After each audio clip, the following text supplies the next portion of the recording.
Subcommittee will come to order. The chair recognizes himself for an opening statement. Good morning, and welcome to today's subcommittee markup, another important step in advancing legislation to protect children online. Our children are facing an online epidemic. Around 95% of teenagers use social media, and far too many have been cyber-bullied or faced other harms online. This issue is personal.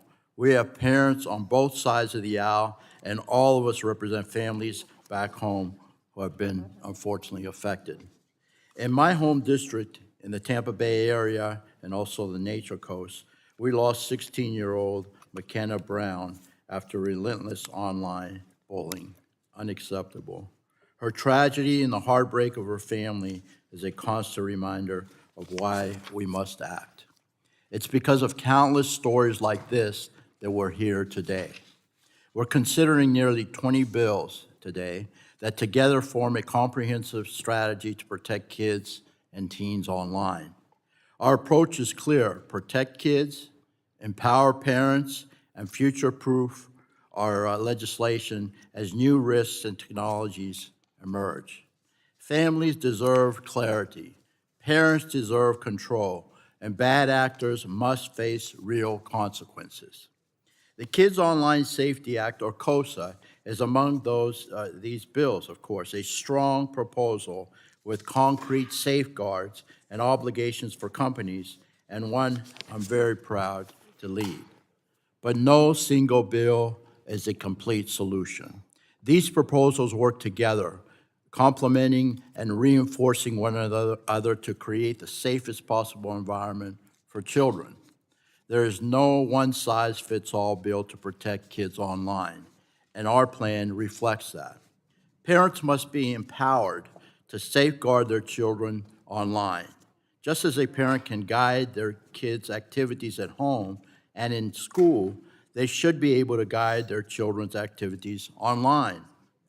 Our bills ensure parents have the tools and information they need to keep their kids safe in a modern, increasingly complex environment. The status quo is unacceptable, and we are here to change and ensure meaningful consequences for platforms that fail to protect our kids. Today is about progress. It's about setting aside differences and doing right by the families who are counting on us. I'm confident that by working together, we can advance meaningful, bipartisan solutions that give parents peace of mind and make the online world safer for every child. I appreciate the hard work of my colleagues, and I look forward to continuing this effort in the days ahead. With that, I yield back, and I'll recognize the ranking member of the full committee, Ms. Schakowsky, for her 5 minutes for an opening statement. Thank you, Mr. Chairman, but I want to tell you from the get-go, I am furious. I think the legislation that has been proposed is terribly inadequate. We're leaving out states who want to participate to try and help the children. We want to listen carefully to the parents. Once again, parents who are here, who have sadly seen their children die because of what has happened. Because I'm so angry at big tech, who continues to allow the kinds of things that are happening to happen. And we have to do better. There is no question about it. And so among the things that I want to say is that we do have to allow states to participate. It doesn't mean anything if we take out all the states who have been working hard. And I think that that is a major lax in what is happening right now. We know that children are, in fact, dying. And I don't understand how the big tech companies continue to participate in allowing things and not to prohibiting the kind of activities that we have been seeing. I think that it is wrong right now for us to continue with the legislation that is on the page today that we are talking about, because it leaves out the big issues that we are fighting for. I want to thank the two women that are here, but they are just not minor, major, but they are spokespeople for hundreds and hundreds of people who are not protected. And we see that big tech is part of allowing these things to happen. So we have a number of suggestions that we would that we would make to be able to include states, to make sure that our families are having their voices heard loud and clear. What else? Okay. I think I've covered about everything, but I just want to tell you that how furious I am that we have not seen, particularly from big tech, who is the big player when it comes to worrying about whether our children are going to be safe. I'm sick of what you've been doing. I think you've been contributing to this, and I've had it, and we're going to continue to fight to make sure for the safety nets that are there for our kids. I'll yield back right now, but I have a lot to say. Generally yields back. The chairman recognizes the chairman of the full committee, Mr. Guthrie, for his 5 minutes for an opening statement. Thank you, Chairman Bilirakis. I appreciate you holding the markup today. And we are here to take a decisive step towards fulfilling, which is our responsibility, is to ensure that we have comprehensive solutions to protect our children and our teens online. The data is clear and it's alarming. Nearly half of U.S. teens now report being online almost constantly. And children who spend more than 3 hours a day on social media face double the risk of developing serious mental health outcomes, including depression and anxiety. As we discussed in our legislative hearing last week, there is no single solution to solve this very complex problem. And that is why there is a series of bills before us today, not one piece of legislation, but a very serious series of bills that have been carefully crafted to put forth a set of solutions designed to work together, to put together like pieces of a puzzle. And these bills have several themes. First, we're focusing on safety by default, ensuring that platforms are designed to protect kids from the start, rather than placing the burden on a kid or their parent to navigate a complex set of safety standards. Second, we modernize COPPA to ensure existing privacy protections to teens. And third, we are empowering parents with the tools they need to oversee their children's digital lives, whether it's approving app downloads or managing privacy and safety settings. We've been intentional and thoughtful in shaping these proposals to ensure strong protections for kids while maintaining legal durability and effectiveness. And we remain committed to working with parents, industry, experts, and other stakeholders to continue to strengthen this package. I look forward to continuing to work with the ranking member and all of our colleagues to deliver a bipartisan framework that provides certainty for families while ensuring the safest possible environment for our kids. I'll yield back. Gentleman yields back. Now I recognize the ranking member of the full committee, Mr. Pallone, for his 5 minutes. Thank you, Mr. Bilirakis. Today we're marking up 18 bills intended to protect kids online, and I share this important goal. We all want our kids and teens to be safe online.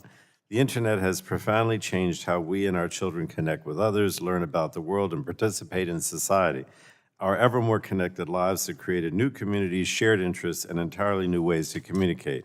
However, we have also seen reckless practices by internet platforms to surveil us and our children, exploit vulnerabilities to turn a profit, and promote engagement regardless of the consequences. To protect our kids, Congress, alongside parents, educators, and states, has to act to ensure that these risks are addressed.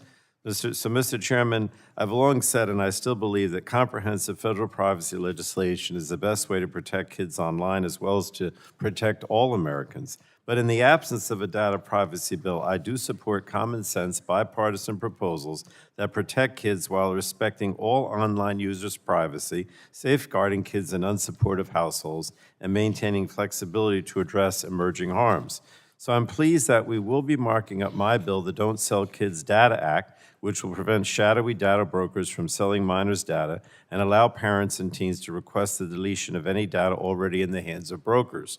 The data on our kids that is collected, processed, and sold by data brokers fuels invasive ads and compulsive design features without regard to the harm suffered by children and teens who are still developing critical thinking and judgment.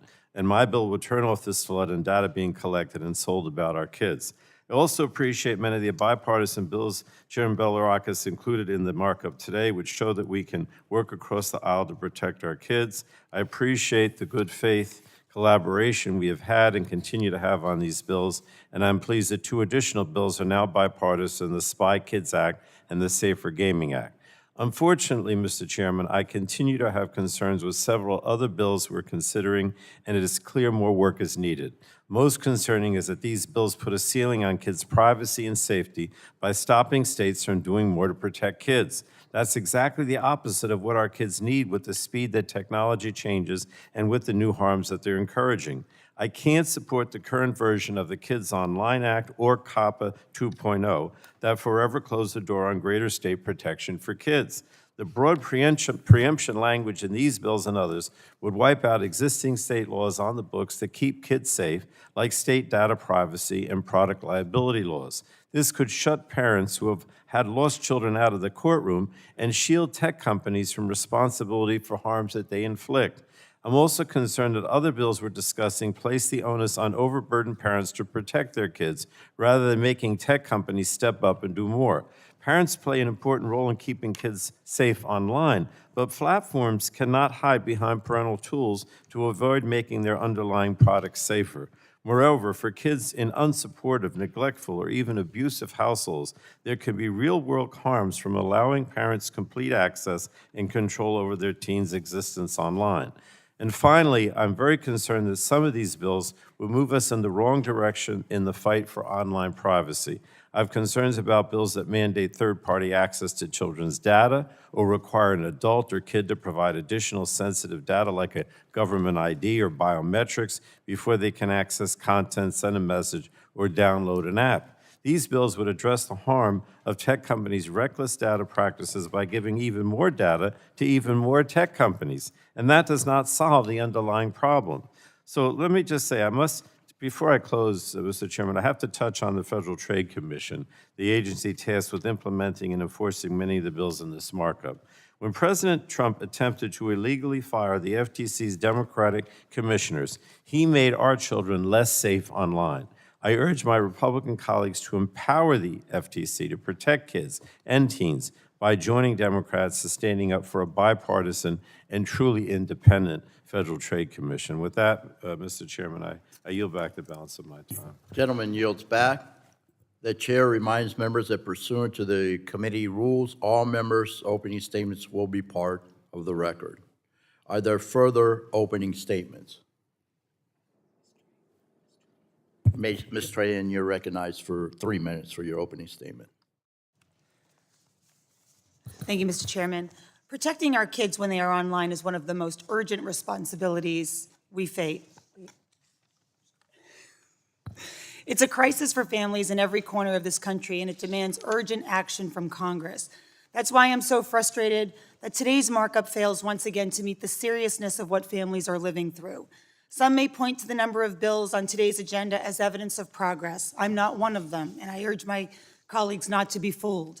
When I look at this list of legislation, I don't see a focus on platform design, I don't see comprehensive privacy, and I don't see market reform. But what I do see is a continuation of a status quo where big tech continues productizing its users, insulating itself from competition, and shifting the responsibility for protecting children onto parents who are stretched thinner than ever. And it would be bad enough if these bills simply failed to move us forward, but they actually take us back. They undermine the work that state legislators and state regulators are already doing to protect kids. Mr. Chairman, when you combine the weak standards with a wide, low federal ceiling, you get worst of all worlds legislation like the new version of COSA. I'm proud to stand with parents, advocates, and our colleagues on this committee who oppose this legislation.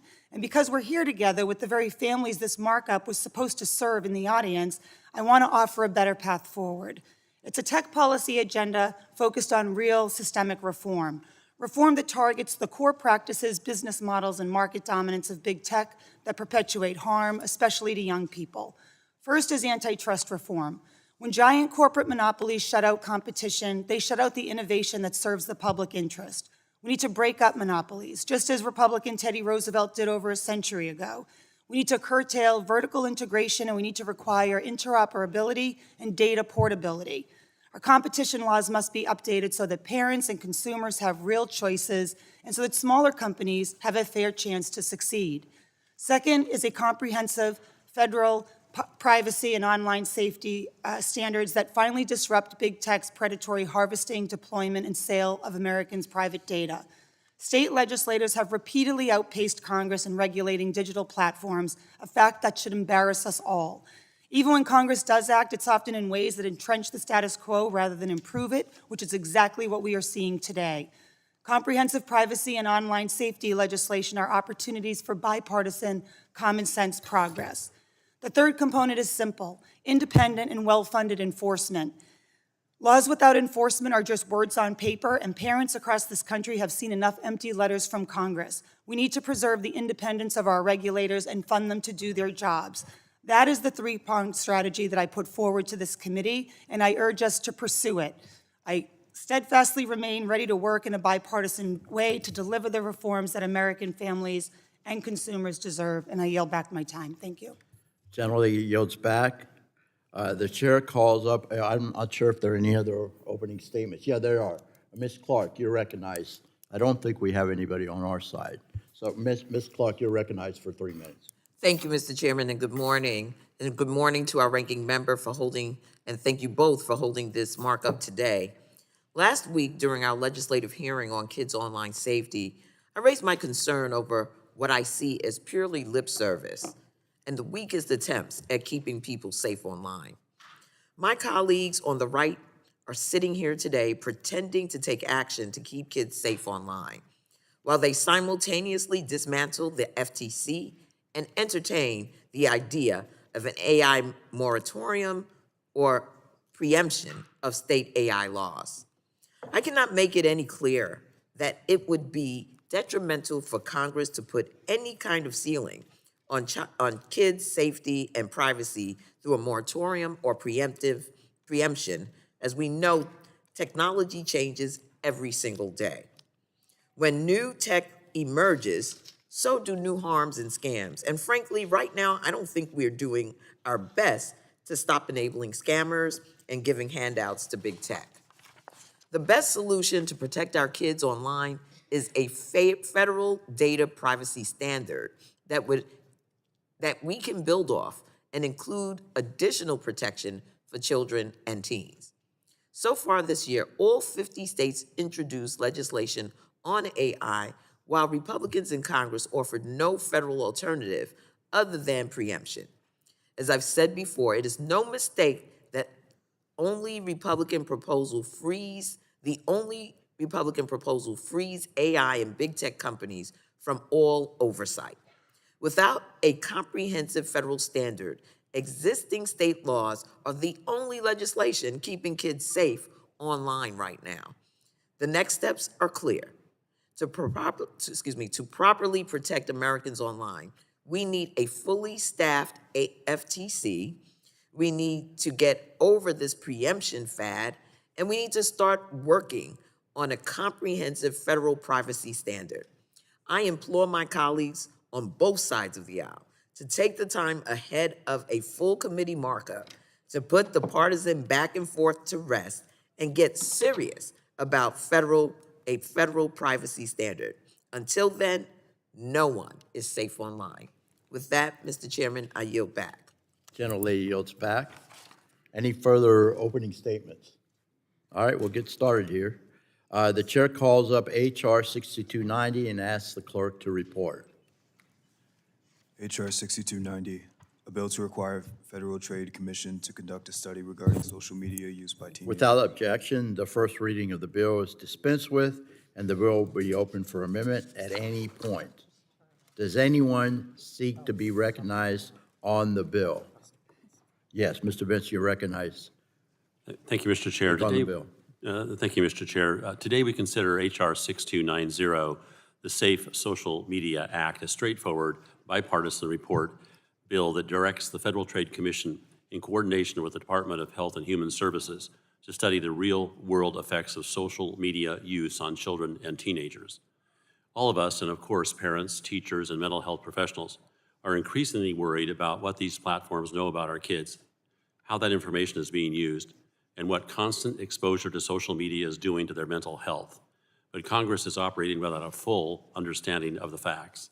This bill simply asks the FTC and HHS to answer foundational questions we should all agree must be asked. What are the documented mental health impacts, including anxiety, depression, bullying, and body image concerns? Second, how often are young people on these platforms each day, and how does that differ by age? Third, what personal information are platforms collecting from minors? Fourth, how is the information being used or shared? And fifth, what are the harmful effects that are linked to extended or addictive use? This bill allows Congress to build policy on evidence rather than anecdotes, on data rather than assumptions. If we want to protect children online, the first step is knowing the full scope of the problem. The Safe Social Media Act will give us facts we need to craft targeted solutions that keep kids safe without stifling innovation. I urge my colleagues to support this common sense measure, and I look forward to working together as we work to improve the digital future for America's children. Thank you, Mr. Chair. I yield back. The gentleman yields back. Now I recognize Dr. Schreier for her 5 minutes to speak on the bill. Thank you, Mr. Chairman. I am so pleased to be taking on the issue of kids and social media, and I am so pleased to see my bill, the Safe Social Media Act, considered in this markup today. This bill will compile valuable information about kids and teens' social media use. We know that they are facing so many risks online, and that social media use is directly impacting their development, their social lives, their mental health, their education. And between FTC and HHS, the study that this bill mandates will authoritatively assess the health and technological and educational impacts of kids' lives online. And critically, this bill will also study the personal information that is being collected by social media platforms and how that information is then used by those platforms. It can be difficult to understand and appreciate just how much information from minors is collected and how it is utilized by big tech. And this study will provide a clearer picture. It'll also document the social media use patterns and habits of minors, including across different age groups, and it'll highlight the mental health impacts of social media and how that correlates to the numbers of hours of use.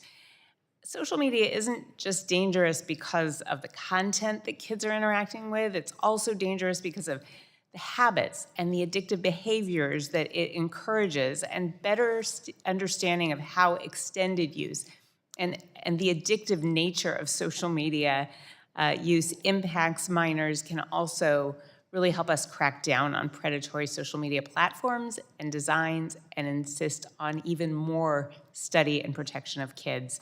Collecting and assessing more of this data on our kids' social media use can only help us better protect them online and also inform them and their parents. That's why I'm so proud to have worked on this bill with Representative Benz and I encourage my colleagues to support it. I yield back. Gentlelady yields back. Anyone on this side of the aisle wish to speak on the bill? Anyone on the Democrat side wish to speak on the bill? Okay, seeing none, we'll ask now, anyone wish to offer an amendment on the particular bill? Seeing none, the chair question, the question now occurs on forwarding H.R. 6290 to the full committee. All those in favor say aye. Aye. All those opposed? The ayes have it. The bill is agreed to and forwarded to the full committee.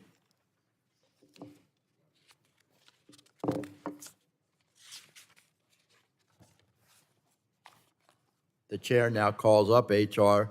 6259 and asks the clerk to report. H.R. 6259, a bill to require a Federal Trade Commission to submit to Congress a report on the ability of minors to access. Without objection, the first reading of the bill is dispensed with, and the bill will be open for amendment at any point. So ordered. Does anyone seek to or be recognized on the bill? Yes, you're recognized, sir. Mr. Chairman, move to strike last word. Thank you, Mr. Evans. Appreciate it. You're recognized. Thank you, Mr. Chairman. Today, I speak in strong support of my bipartisan bill geared toward helping combat the scourge of fentanyl that has been impacting American children and teens for far too long. I also want to extend my gratitude to Rep. Dingell for joining me in this important effort and serving as my Democrat co-lead. Before I came to Congress, I spent over a decade as a police officer in the Denver metro area. Beginning during COVID and accelerating through the previous administration, I saw firsthand the devastating impact that fentanyl has on our communities, especially young children who are exposed to this poison via social media. In fact, my first full year out of uniform in 2023, Colorado logged the second highest youth overdose rate in the nation, with 75% of those overdoses associated with fentanyl. As the father of two boys, elementary to high school ages, this is personal to me. And while overdose trends are starting to improve somewhat, this threat is far from over. Just last month, law enforcement agencies led by the DEA seized 1.7 million counterfeit fentanyl pills south of Denver and 12 kilograms of powdered fentanyl.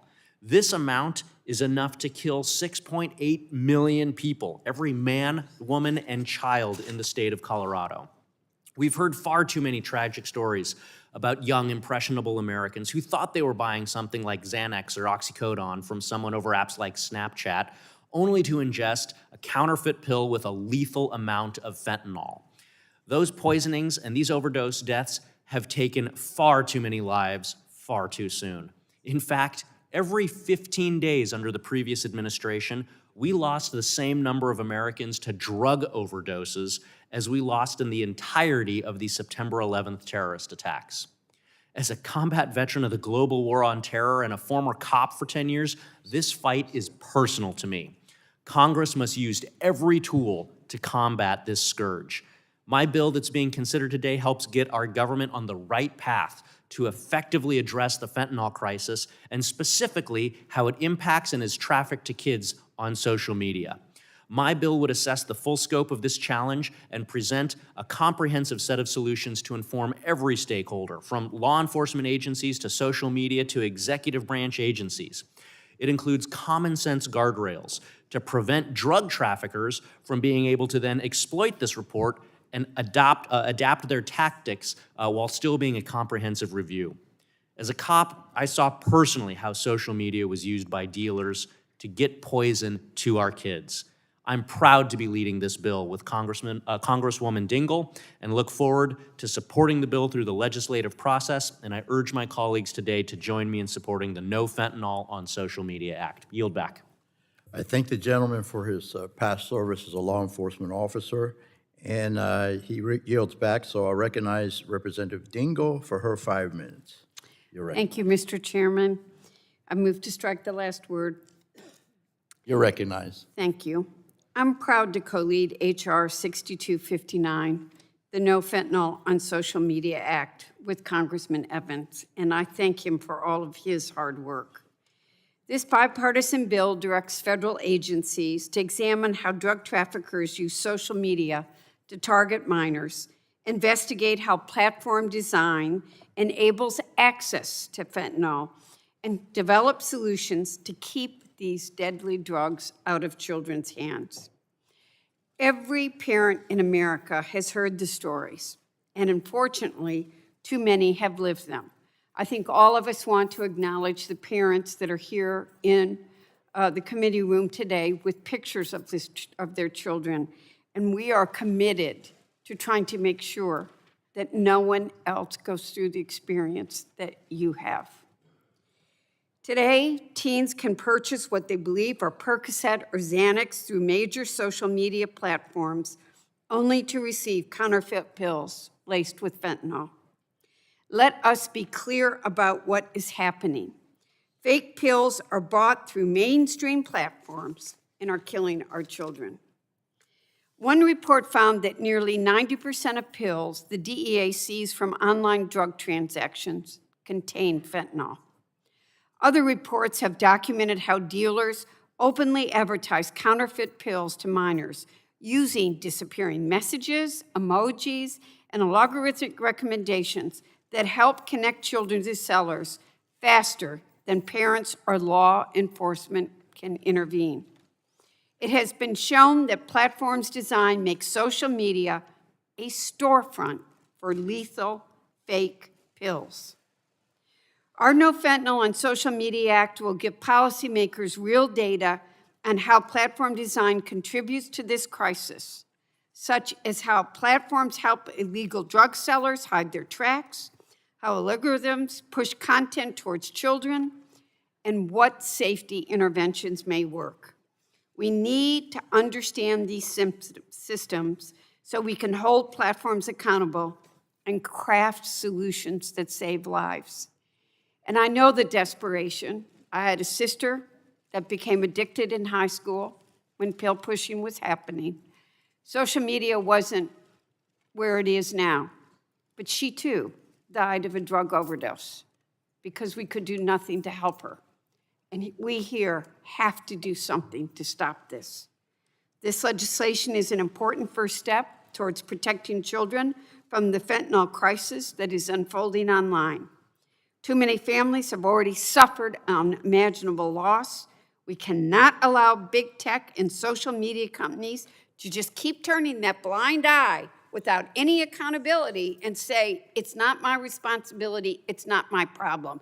It's all of our responsibility, it's all of our problem. Thank you, Congressman Evans, for your leadership on this issue, for your caring. I urge my colleagues to support our bill, and I yield back. Lady yields back. Further discussion on the bill. On this side, anybody further to speak on the bill?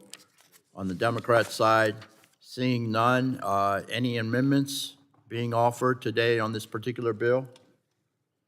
Seeing none, the question now occurs on forwarding H.R. 6259 to the full committee.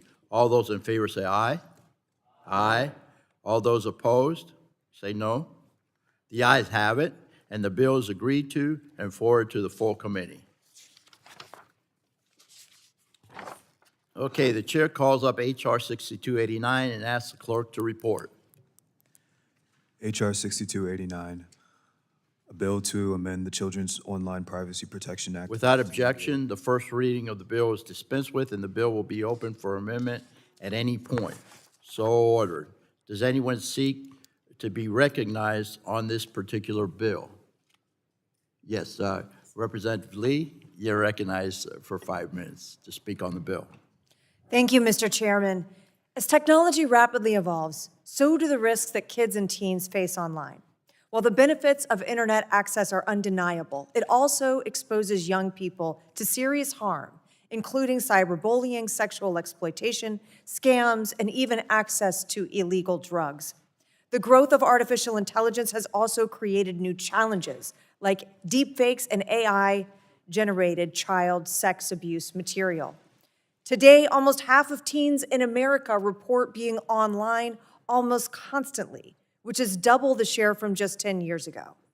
With 95% of teens on social media, the impact is clear.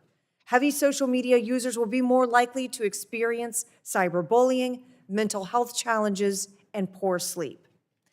While the digital world has become central to childhood, it is where kids learn, play, communicate, and form habits. It is also where predators operate. Illicit markets reach children directly, and harmful content is only one click away. Parents across the country are telling us the same thing. They want to protect their children, but the threats are complex, fast-moving, and often invisible until harm is already done. This is why I was proud to introduce H.R. 6289, the Promoting a Safe Internet for Minors Act, with my friend and colleague from the great state of Florida, Mr. Soto. I want to also thank the Chairman, Chairman Bilirakis, and Chairman Guthrie for including it in today's markup. This legislation responds to the reality by strengthening education, transparency, and access to reliable safety tools, so families are not left guessing and children are not left exposed. At its core, this bill directs the Federal Trade Commission, working with law enforcement, medical professionals, nonprofits, states, and industry, to carry out a national public awareness and education campaign that is focused on online safety for minors. That campaign includes identifying and protecting children, best practices for parents, educators, platforms, and minors, conducting nationwide outreach and education, ensuring up-to-date information sharing, and expanding access to publicly available online safety resources. A central focus of this bill is parental empowerment. It emphasizes the effective use of parental controls, safety safeguards, and tools that allow families to make informed decisions about their children's online activity. Parents should not have to decode complex systems or rely on guesswork to protect their kids. This bill helps ensure that they have practical, usable resources that reflect modern threats, not yesterday's internet. The bill also squarely addresses serious dangers facing minors online, including cybercrime, access to narcotics and illegal substances, gambling, alcohol and adult content, and compulsive online behavior that damages physical and mental health. Finally, the bill includes an important accountability component. The FTC must submit annual reports to Congress for 10 years, describing the activities carried out under this program. That ensures continuous oversight, data-driven adjustments, and sustained congressional engagement as threats evolve. Florida families and American families are counting on our commitment on issues that involve child safety, parental authority, and public trust. That is what this bill reflects. H.R. 6289 is a measured, practical step to strengthen online safety for minors by empowering parents, informing communities, and closing the gaps predators exploit. Thank you, and I yield back the balance of my time. Gentlelady yields back. Now I recognize Representative Soto from the great state of Florida for his 5 minutes to speak on the bill. Thank you, Mr. Chairman. From the great state of Florida, along with my colleague, Representative Lee, thank you for working with us. Thank you, Chairman, for working with us on this. Parents have had it up to here on what's happening to kids online. We do need to empower parents. You're going to hear this throughout the day today, and protect our kids online. And information on threats is absolutely critical so that we could shield kids from adult content, online predators, scams, and addictive overuse of social media and internet use in general. So the Promoting a Safe Internet for Minors Act is an important step towards that.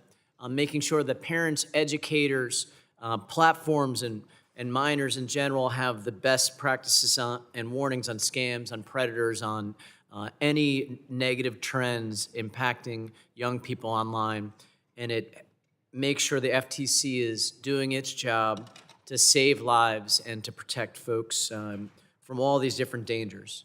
It is important, though, that we recognize that the FTC right now is fighting with one hand behind its back because we have only 3 of 5 members that are still on the FTC. Unfortunately, President Trump unlawfully terminated the 2 Democratic members.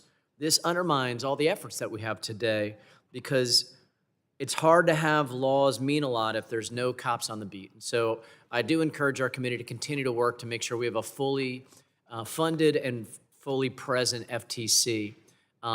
We also need to make sure we're not having 10-year moratoriums.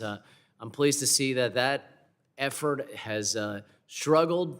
It wasn't on the NDAA. It passed out of the House, but then didn't make it in the final big ugly law because of the Senate. So we know this is not the way. The way is making sure we work on these bipartisan bills today, and the bills that still have work to do, we need to continue to negotiate.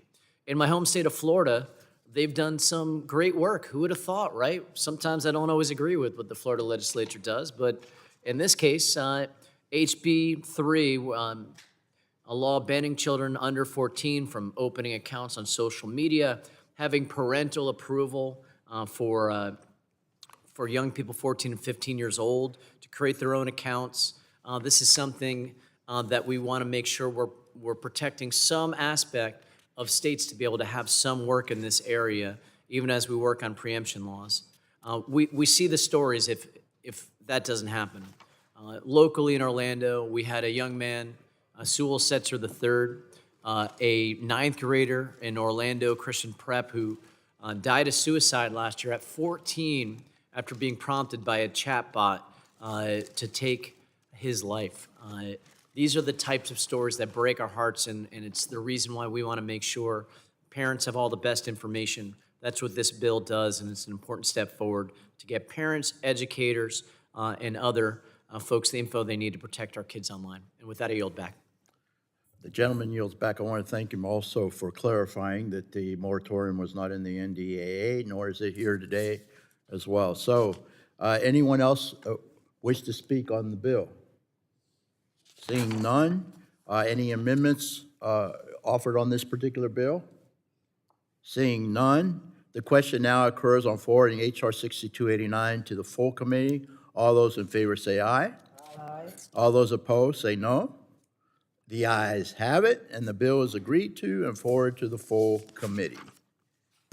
All right, moving along here, the chair calls H.R. 6437 and asks the clerk to report. H.R. 6437, a bill to direct the Secretary of Commerce to establish the Kids Internet Safety Without Partnership. objection, the first reading of the bill is dispensed with, and the bill will be open for amendment at any point. So ordered. Does anyone seek to be recognized on the bill? Representative Fry from the great state of South Carolina, you are recognized for 5 minutes to speak on the bill. Thank you, Mr. Chairman. When I go home to South Carolina, parents don't ask me about subsections and legal citations. They ask me very basic, very human questions. How can I help my kids stay safe? What can I do when technology changes every single year, every moment? How can I keep up, and what should I do? They're not anti-technology. They use these tools every day. They just want to know that as the internet evolves, the people who built it, the people who study it, and the people who live with its consequences are working together to keep kids safe. That's why I introduced the Kids Internet Safety Partnership, KISPA.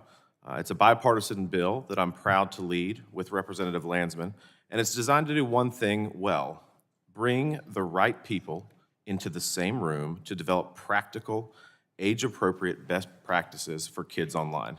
It turns anecdotes into evidence.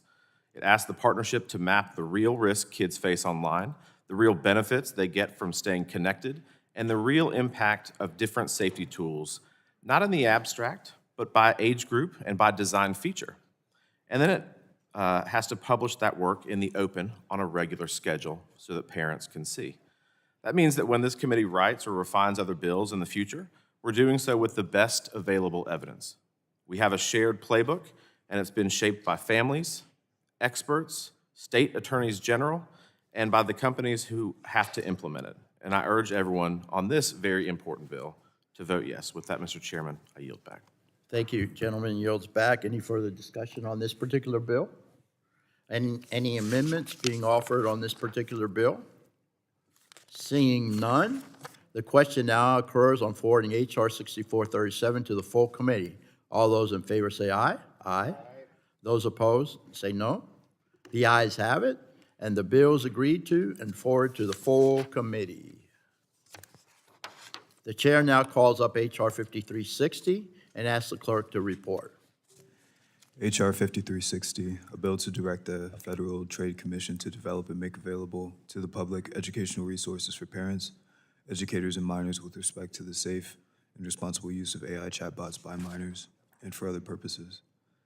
Be it enacted by the Senate and the House of Representatives of the United States of America in Congress assembled. Section 1, short title. This act may be cited as AI Warnings and Resources for Education Act or the AWARE Act.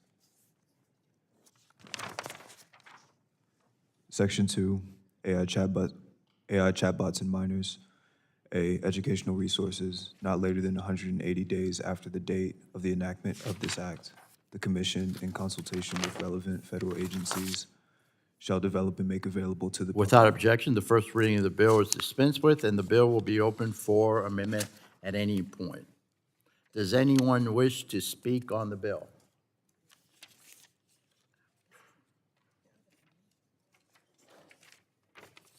The chair recognizes himself, and we have an amendment at the desk. Without objection, the first reading of the amendment is dispensed with, and we're open for amendment, so I have an amendment. Yeah, report the Ains, the amendment, please. amendment to the nature of a substitute to H.R. 5360, offered by Mr. Bilirakis of Florida. Strike all after the enacting clause and insert the following. Section 1. Without objection, yes.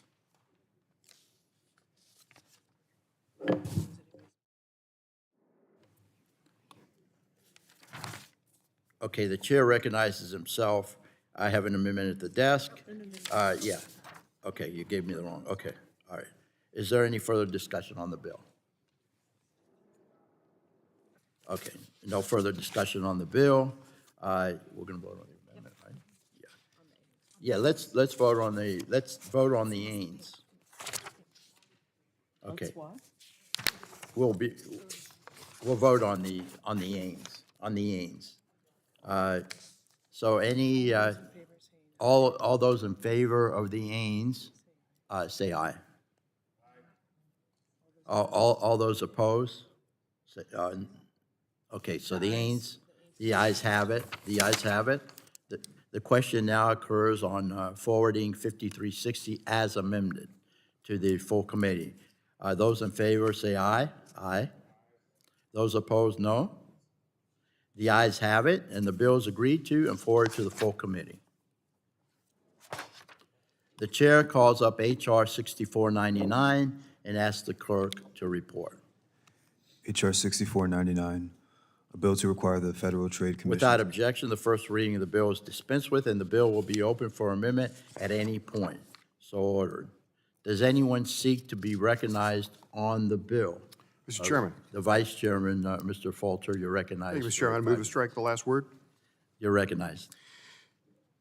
My bill, the Assessing Safety Tools for Parents and Minors Act, directs the FTC to conduct a study on the effectiveness of voluntary industry efforts to protect minors online in areas such as parental controls, age-appropriate content labels, and education efforts. The FTC will also have to produce recommendations for Congress and industry on how to improve safety for minors and their parents. While industry has pursued many voluntary efforts to protect kids online, at best, we have mixed reviews on specific efforts. The goal of this bill is to provide a comprehensive assessment on their work with industry when it comes to online safety standards. This is a bipartisan agreement. I thank Representative Landsman of Ohio for being co-lead with me on this bill. I urge my colleagues to support the bill. I yield back the balance of my time. Thank you, Mr. Chair. Gentleman yields back. Any further discussion on the bill? Are there any amendments being offered to this particular bill? Seeing none, the question now occurs on forwarding H.R. 6499 to the full committee. All those in favor say aye. Aye. Those opposed, no. The ayes have it, and the bill is agreed to and forwarded to the full committee. The chair calls up H.R. 2657 and asks the clerk to report. H.R. 2657, a bill to require large social media platforms providers to Without create. objection, the first reading of the bill is dispensed with, and the bill will be open for amendment at any point. So ordered. Does anyone wish to speak on the bill? Dr. Schreier, you're recognized to speak on the bill. Thank you, Mr. Chairman. I'm proud to speak in support of Sammy's Law, a bill that I've worked closely with Representatives Westerman Schultz, Carter, and Miller Meeks on. And I am thrilled today that we will be voting to move this bill forward and give parents more tools to make sure their kids are staying safe online. Sammy's Law is named for 16-year-old Sammy Chapman, who bought inadvertently, unknowingly, a fentanyl-laced pill over Snapchat, and that pill killed him. And just a moment ago, I saw on the video a whole bunch of parents out here mourning their children because Sammy is not the only one.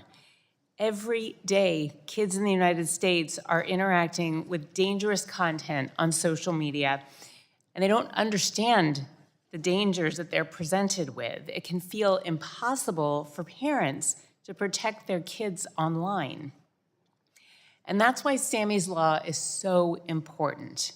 My bill would allow third-party watchdog apps to alert parents when their child is experiencing or at clear risk of experiencing harm. And examples include suicide, depression, eating disorders, violence, sexual abuse, trafficking, child pornography, sextortion, you know the list. These watchdog apps can only provide enough of the child's data to help the parent understand the immediate risk that their child's facing. And this way, parents are alerted when kids are truly in trouble but aren't monitoring their children's every move, because teens do need privacy, but parents also need to know when their kids are getting in trouble and are at risk. These watchdog apps have already been proven to be life-saving, but currently their scope is limited. Sammy's Law would ensure that parents can use these apps on all social media platforms. Through this bill, we are giving parents a valuable tool that will help protect their kids on social media and intervene immediately and know when their kids are in danger. I urge my colleagues to vote in favor of this bill, and I yield back. Gentlelady yields back. And Mr. Keene will be recognized from the great state of New Jersey for your 5 minutes to speak on the bill. Thank you, Mr. Chairman. And I rise in support of Sammy's Law. First, I want to recognize and applaud my colleagues, Representatives Buddy Carter and Debbie Wasserman Schultz, for their tireless leadership on this critical bipartisan legislation to save children's lives. This bill addresses a silent epidemic in homes across America. Social media platforms that have become hunting grounds for bad actors. This legislation is named for Sammy Chapman, a 16-year-old who was approached by a drug dealer on Snapchat and tragically died of fentanyl poisoning. Sammy's brave father was here in the committee room last week, along so many angel parents and advocates, to attend our hearing and to make their voices heard. Tragically, Sammy is not the exception. 1 in 4 young people see illicit drugs advertised for sale on social media. Sammy's Law safeguards children by giving parents the option to use third-party safety software to protect their children from harmful situations online. Currently, many large social media platforms keep their ecosystems closed. This prevents parents from using the very tools that alert them to the dangers like drug distribution, human trafficking, or suicidal ideation. This bill ends that practice. It empowers parents by requiring large platforms to allow these third-party safety tools to function, providing a parent or a guardian explicitly authorizes them. We are giving parents the tools that they have explicitly asked for to help them put them back in control of their kids' online experience. This is a shield, not a weapon. we are focusing on empowering parents against universal harms like fentanyl sales, predatory sexual exploitation, and suicide.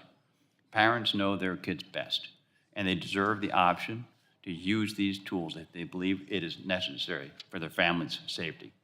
I urge my colleagues to support this important bipartisan bill to put parents back in the driver's seat. I yield back. Thank you, Mr. Chair. Appreciate it. Thank you very much. Gentleman yields back. Anyone else? Any discussion on this particular bill? I want to thank Representative Carter as well. Yes, you're recognized. Thank you, Mr. Chair. I move to strike the last word. You're recognized, Ms. Dingell. I want to start off by saying that I believe we should be empowering parents to keep their children safe online.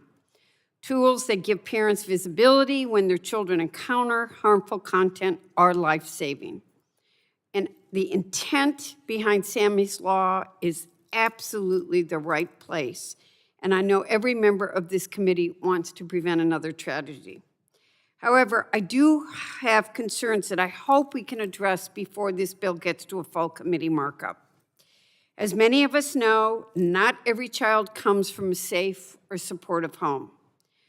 Congress must write laws that reflect the real complexity, the realness, the everydayness of American families, including minors living in unsafe or abusive households, LGBTQ teens who may not be supported at home, and young people in states where accessing reproductive or gender-related information may carry legal consequences.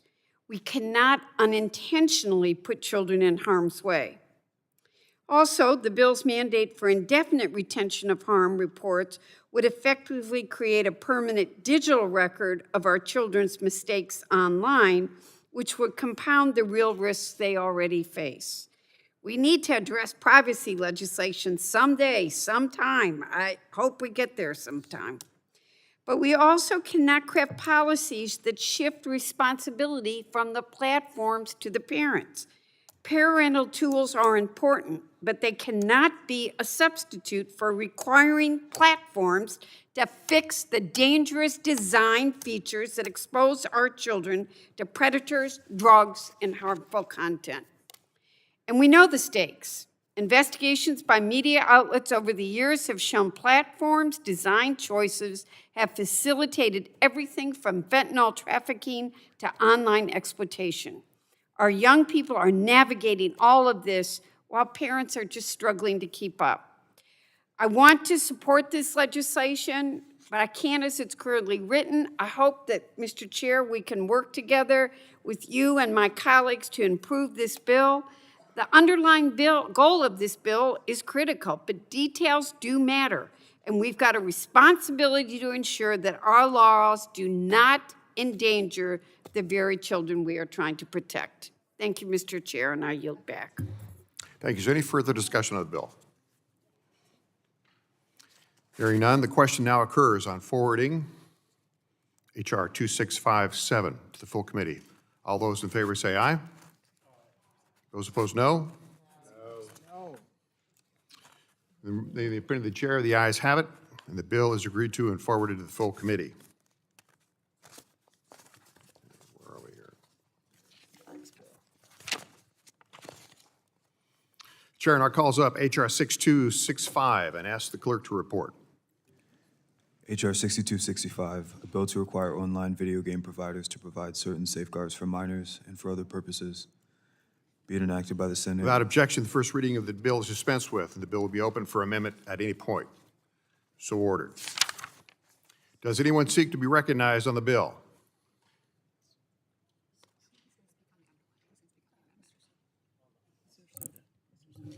Mr. Soto. Did you have the Ains, Mr. Soto? Yes. You're recognized 5 minutes to speak on the bill. Oh, sorry. Clerk, maybe your report on the Ains. Amendment in the nature of a substitute to H.R. 6265, offered by Mr. Soto, Florida. Strike all after the enacting clause and insert the following. Without objection. Mr. Soto, you're recognized for 5 minutes. Thank you so much, Chairman. The Safe Gaming Act creates parental controls for chat features on online interactive video games. These controls would allow parents to disable or limit access to chat features for minors. The original bill includes a very broad preemption section that would preempt any state law on video games, chatting, and kids online. The AINS would lower the applicable age in the bill to under 16. It was previously 18, which could be too restrictive for families with teens of various ages. It also significantly tailors the preemption of state laws to the issue at hand, online video game chat features used by minors. Previously, the preemption was broad and far-reaching. This age would clarify that kids under 16 will be opted into the most protective levels of communications safeguards by default. The default restrictive safeguards can only be changed by a parent. This also gets in line with a lot of states, including the Sunshine State, which has capped it at 16 years of age. It's the same as our driver's license in Florida. I'd like to thank Mr. Keene for working with us on the language on this bill and look forward to continuing negotiations across the aisle on the preemption issue. Defaulting kids into the most restrictive communications settings ensures their safety while playing games online. These settings can only be changed by a parent, giving parents the tools they need to make informed decisions about their child's safety while gaming. We've seen some terrible examples in Florida of kids being harmed online by adult predators while chatting through video games. This bill is intended to address the concerns frequently brought up by parents about online chat systems and prevent these terrible stories like one that recently happened in South Florida where an 11-year-old girl was sexually assaulted and her predator got to her through the game Roblox. We're also hearing more horrible stories about this happening, so we really do need to make sure that, that we get this right. And with that, I yield back. Thank you. Gentleman yields. Is there further discussion on the AINS? Mr. Kane from New Jersey is recognized. Mr. Chairman, thank you. This amendment is a powerful bipartisan product to address the dangerous harms online gaming chats present to minors. This legislation provides robust protections to keep kids safe online video game platforms and prevent harmful interactions with strangers and predators. It ensures that every user under the age of 16 cannot participate in chats unless they receive approval from their parents. The knowledge standard in the bill provides clarity for the FTC and state attorneys general to effectively enforce this bill and to protect American families. I am grateful to work on this legislation with my friend, Mr. Soto from Florida, and I appreciate his willingness to keep refining it as we work towards the full committee markup. He has my commitment to continue working together as well. For many New Jersey families, video games are a daily activity.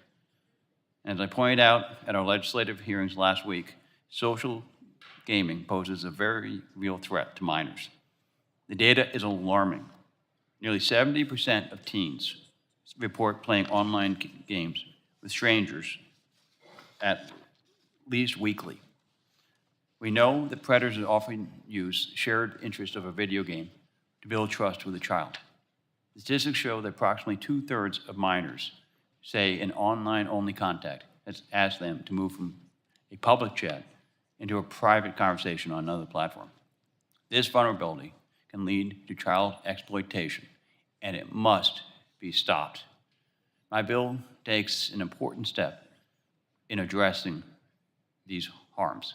Safer Gaming Act states that if a user is under the age of 16, they should not be participating in chats, particularly with adults, unless a parent explicitly allows it. I've heard too many stories of New Jersey families and families across America who have suffered due to a lack of robust protections for children and for teens. The Safer Gaming Act gives parents the choice and the tools to limit their child's ability to communicate with strangers, disrupting the cycle and protecting users from malicious encounters with strangers. I urge my colleagues to support this amendment and the underlying bill. I yield back. Thank you, Mr. Chairman. Is there further discussion on the amendment? Ms. Schreier is recognized. I would, thank you, Mr. Chairman. I just want to point out that I am supportive of this bill and want to make sure that kids are not interacting with strangers, being recruited by strangers, but I also need to mention some of the other harms in these gaming platforms, which include indoctrinating young men, tweens and teens with the white supremacist, anti-Semitic, racist, and anti-woman sentiments, and I think those things need to be addressed as well as our society becomes more divisive and more hateful, and I would like our committee to take up that issue as well. Thank you. I yield back. Is there any further discussion on the amendment? If there's no further discussion, the vote occurs on the amendment. All those in favor signify by saying aye. Aye. Those opposed say nay. In the opinion of the chair, the ayes have it. The amendment is agreed to. Question now occurs on forwarding H.R. 6265 as amendment to the full committee. All those in favor say aye. Aye. Those opposed, no. In the opinion of the chair, the ayes have it, and the bill is agreed to and forwarded to the full committee. The chair now calls up H.R. 6273 and asks the clerk to report. H.R. 6273, a bill to prohibit market or product-focused research on children and minors. Without objection, the first reading of the bill is dispensed with, and the bill will be open for amendment at any point. So ordered. Does anyone seek to be recognized on the bill? Ms. Schreier, you're recognized. Thank you, Mr. Chairman. I have an amendment, the Ains. You're recognized. Thank you. I'm sorry. I think we need to call up the amendment. We're not smooth in the chair today, so. Yeah, it's called H6273 ANS. Clerk report. Amendment in the nature of a substitute to H.R. 6273, offered by Ms. Schreier of Washington. Strike all after the enacting clause. Without objection, the reading of the amendment is dispensed with, and the gentleladies recognize for 5 minutes in support of the amendment. Thank you, Mr. Chairman. I am so glad to be working with my colleague, Representative Miller Meeks, on this bill to protect kids, again, from big tech. Today's kids have already been subject to a huge experiment by tech companies, which have made these social media platforms more and more addictive, despite knowing from their own research that this would harm children. Now we are seeing the impacts of social media use on kids in real time, with the woefully few protections in place. That is why we are having today's markup. Now, this bill ensures that at least some of the experimenting will end. Our bill will prevent social media companies from basically conducting market research on kids, doing the A/B testing to gather even more information about what appeals to kids, and that information will likely be used to figure out what will keep their eyeballs glued to the screen for even more hours of the day. These companies have already collected so much information on our kids, on their interests and their preferences and their habits. And we have yet to see any of that information being used to protect kids, but it sure benefits big tech. This bill will limit big tech's grand experiment that is harming kids by figuring out how to keep them hooked longer. There's still room to improve the text in this bill on preemption to ensure that we're not inadvertently curbing the strength of other laws that can protect kids from big tech. We will continue to work on this issue before a full committee markup. I want to encourage my colleagues to vote for this common sense bill that will limit big tech's ability to further trap our kids in addictive cycles online. Thank you, and I yield back. Gentlelady yields. Is there further discussion on the amendment? Chair recognizes the chair of the subcommittee, Mr. Bilirakis. Thank you, Mr. Chairman. I appreciate it very much. I rise in support of H.R. 6273, the Stop Profiling Youth and Kids Act, or the Spy Kids Act. I want to thank Representative Miller Meeks for her leadership on this particular bill. While this language was originally a key piece of COSA, it deserves standalone attention because of the urgent threat these specific practices pose to our children and teens. This bill addresses a specific pervasive problem. Major platforms are treating our children and teens not as users to be served, but as test subjects to be studied. Terrible.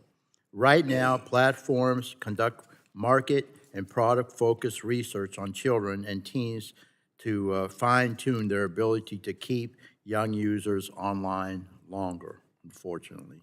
They use specific design features like infinite scrolling, autoplay, and appearance-altering filters to hook children, and then they study the data to make those hooks even harder to escape. This research allows companies to profile youth and engineer their platforms to maximize profit at the expense of a child's mental health and well-being. The Spy Kids Act puts a stop to this by prohibiting platforms from conducting market or product-focused research on minors, with only exception being for research that is solely used to improve the privacy, security, transparency, or safety of children and teens on these platforms.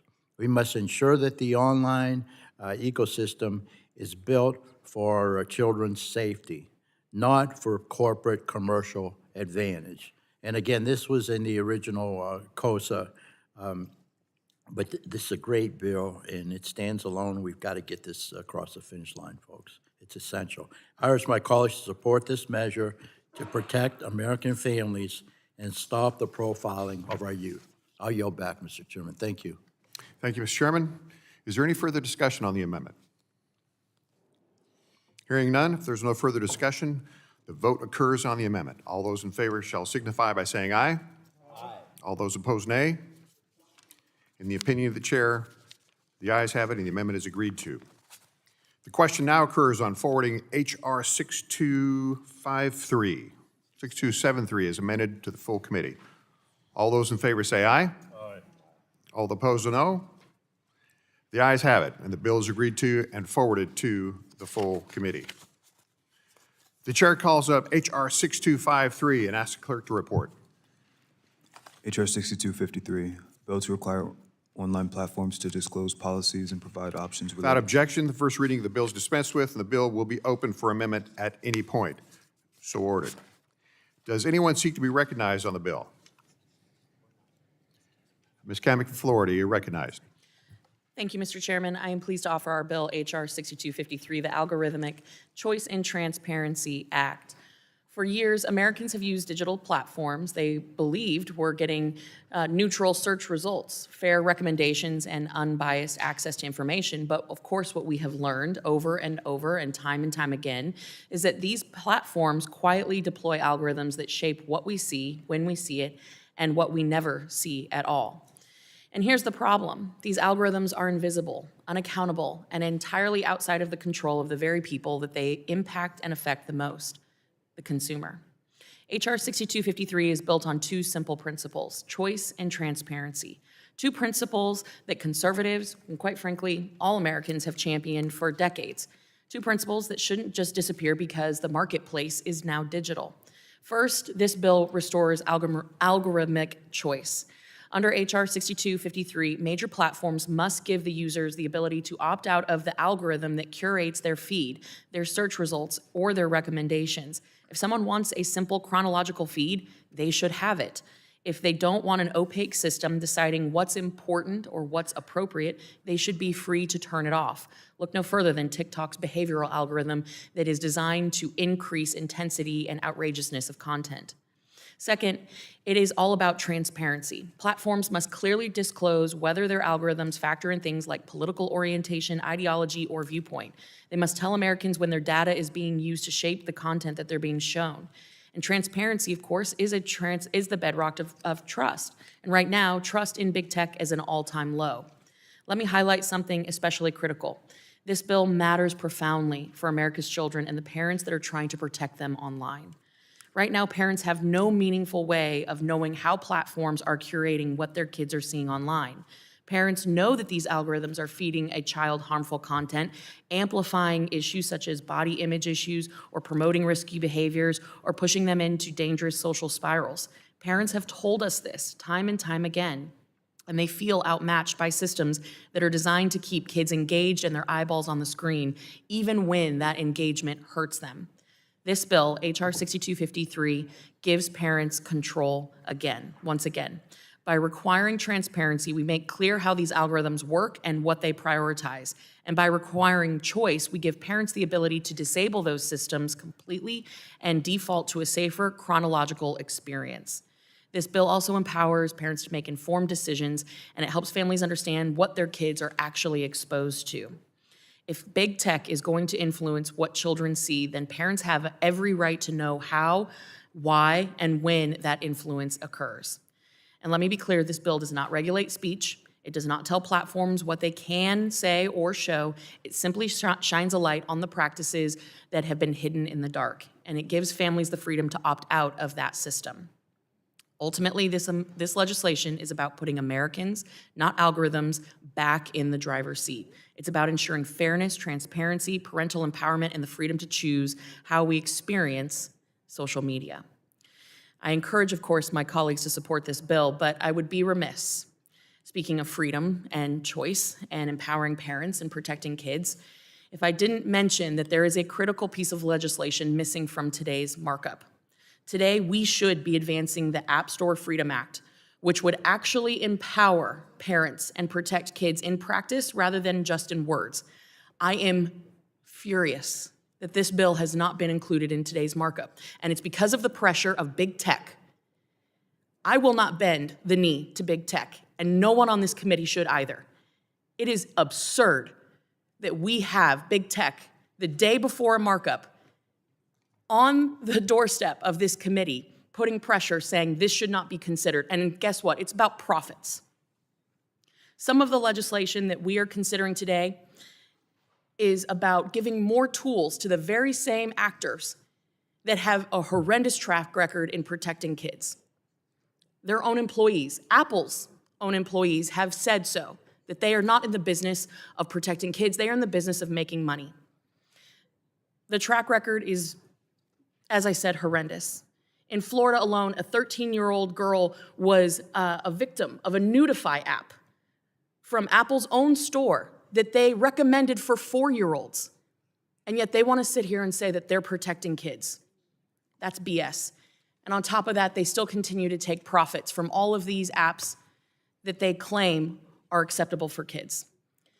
This monopoly has no accountability, and there have been no real steps to actually protect kids by either Apple or Google. The App Store Freedom Act is a bipartisan bill with strong support on this committee, and it should be in this markup today. It's a shame that it's not. We will continue to push for this legislation because it is absolutely the only way that we can ensure that kids will be safe online, and it will actually empower parents by allowing them to establish marketplaces instead of being forced to use Apple and Google's products. We cannot put kids' safety on the back seat just because we want to bend the knee to big tech. And with that, Mr. Chairman, I yield. Gentlelady yields. Is there further discussion on the bill? Hearing none, the question now occurs on forwarding H.R. 6253 to the full committee. All those in favor say aye. Those opposed, no. The ayes have it, and the bill is agreed to and forwarded to the full committee. The chair calls up H.R. 6489 and asks for the clerk to report. H.R. 6489, a bill to ensure that providers of chatbots clearly and conspicuously disclose. Without objection, first reading, the bill is dispensed with, and the bill be open for amendment at any point. So ordered. Does anyone seek to be recognized on the bill? Mr. Chairman. Ms. Houchin, you're recognized. Thank you, Mr. Chairman. I move to strike the last word. Today, kids aren't just scrolling feeds. They're forming real emotional attachments to AI chatbots that can mimic authority, appear trustworthy, and respond at all hours. Some of these systems even suggest they can give medical or therapeutic advice. And many minors don't realize they're talking to software, not a person, which makes it harmful or misleading when they provide guidance and try to be persuasive. In the most serious moments, self-harm, addiction, gambling has occurred. There's no guarantee they'll be routed or rerouted to real-world help. Parents are quite simply outmatched, and the status quo is not acceptable. The Safe Bots Act creates clear baseline guardrails. It prohibits AI from impersonating licensed professionals. No chatbot should act like a doctor or a therapist to a child. It requires age-appropriate disclosure so minors know you are talking to AI, not a human, and I cannot provide licensed professional advice. It mandates crisis hotline information when a minor raises self-harm. It requires a reasonable take a break and provides prompts after extended interaction. And it directs the NIH to study the long-term mental health effects on chatbots on kids. Over the past several days, I've had constructive conversations with my Democrat colleagues, and we've continued refining the text ahead of full committee markup. The updates we are preparing directly incorporate bipartisan feedback and will strengthen the bill by addressing the concerns raised on both sides of the aisle.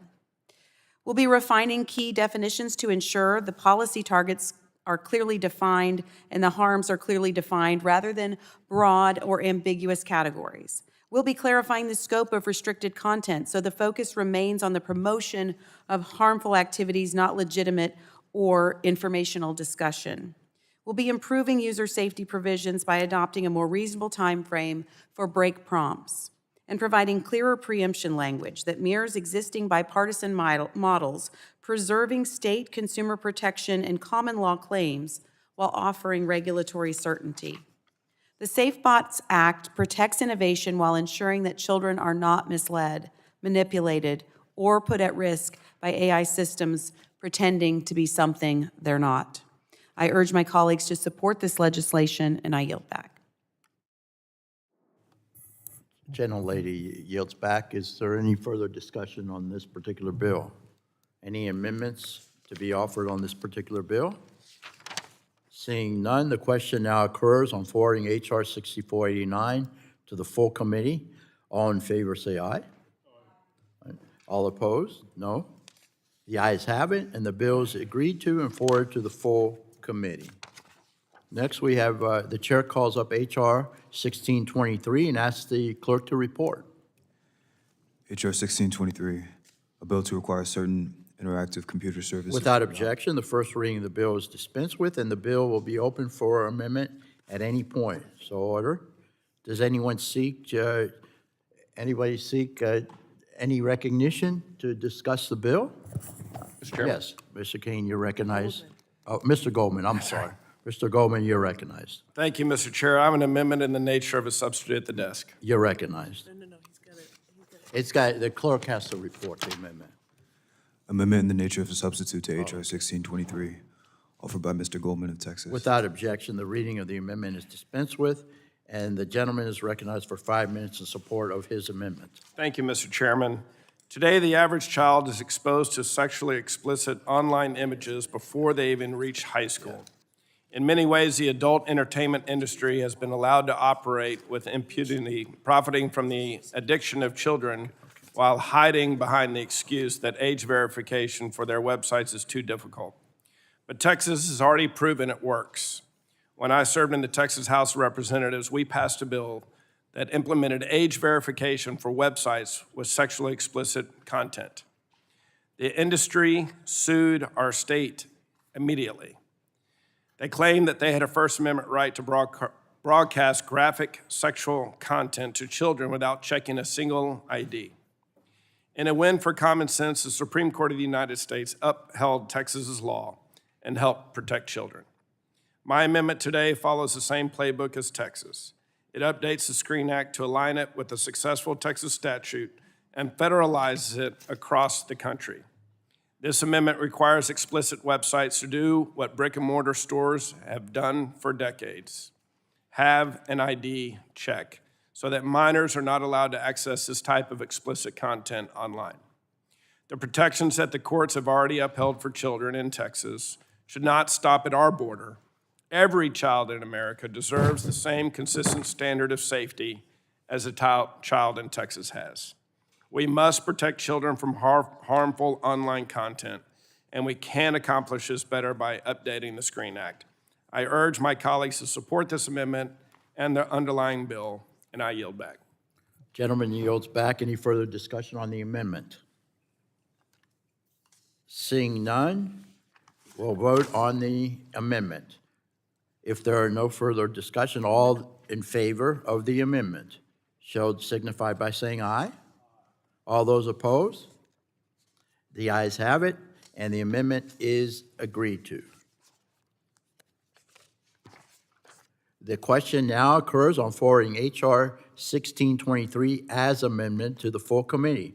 All those in favor say aye. Aye. Those opposed, no. The ayes have it, and the bill is agreed to and forwarded to the full committee. The chair calls up H.R. 6257 and asks the clerk to report. H.R. 6257, a bill to protect minors from harms associated with ephemeral messaging features and unsolicited direct contact on social media platforms by prohibiting certain... Without objection, the first reading of the bill is dispensed with, and the bill will be open for amendment. Are there any amendments? No amendments. Okay. Yes, Dr. Dunn, you're recognized to speak on the bill. Thank you, Mr. Chairman. I move to strike the last word on my bill. You're recognized, sir. 6257. All right, so I urge my colleagues to support this legislation, 6257, the Safe Messaging for Kids Act, or SMK Act. As I mentioned during our legislative hearing on these important bills this last week, I've had worn a lot of hats in my life. I served in the Army. I spent 25 years in the community as a surgeon. But the title that keeps me up at night, motivates me every day, is grandfather. And today we're facing a crisis of our own making. We've placed devices in our children's hands that are more powerful than the computers that send astronauts to the moon. Yet we fail to provide the digital equivalent of seatbelts or smoke detectors. Right now, our children are at risk. They're being targeted, groomed, and exploited on social media platforms built with features that allow predators to operate in the shadows.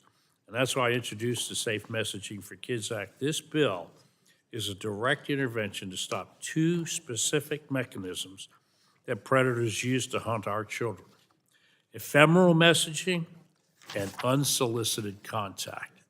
The problem is disappearing evidence. Let's start with ephemeral messaging.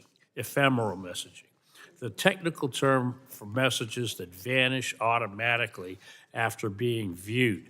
A good example of this would be a drug dealer sells fentanyl to a teenager in a school hallway, and the moment the transaction is done, the security camera footage automatically erased itself. This is precisely what's happening online. Predators depend on these disappearing messages, and they erase the trail of grooming, cyberbullying, and illegal drug sales before anyone can detect it. My bill puts an end to this Wild West sort of situation. Under Section 3 of the SMK Act, social media platforms are prohibited from offering auto-deleting messages to any user they know or deliberately avoid knowing is under the age of 17. If you're a tech company and you know your user is a minor, you should not be handling them a tool designed to destroy evidence. Very simple. The solution is restoring parental authority. The second threat is unsolicited contact. Today, strangers can slip into a child's messages as easily as walking up to a kid on a playground. We would never permit that in the real world. We shouldn't allow it online. The SMK Act requires parental direct messaging controls that put parents back in charge. For children under 13, direct messaging must be turned off by default. For teens under 17, parents must have visibility into who's attempting to contact the child. Platforms will be required to alert parents to messages from unapproved contacts and give them the power to approve or deny those requests before communication begins. This is not helicopter parenting, it's responsible parenting. And we're giving families the tools that they need to protect their children. Mr. Chairman, in medicine, we always take an oath to do no harm.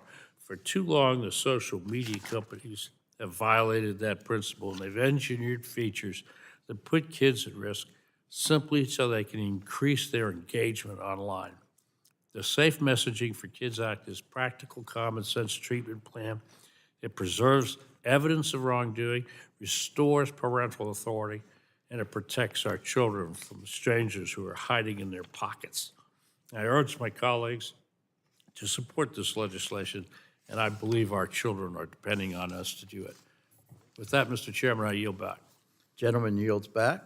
I want to thank him. And also, is there any further discussion on this particular bill? Any amendments being offered on the bill?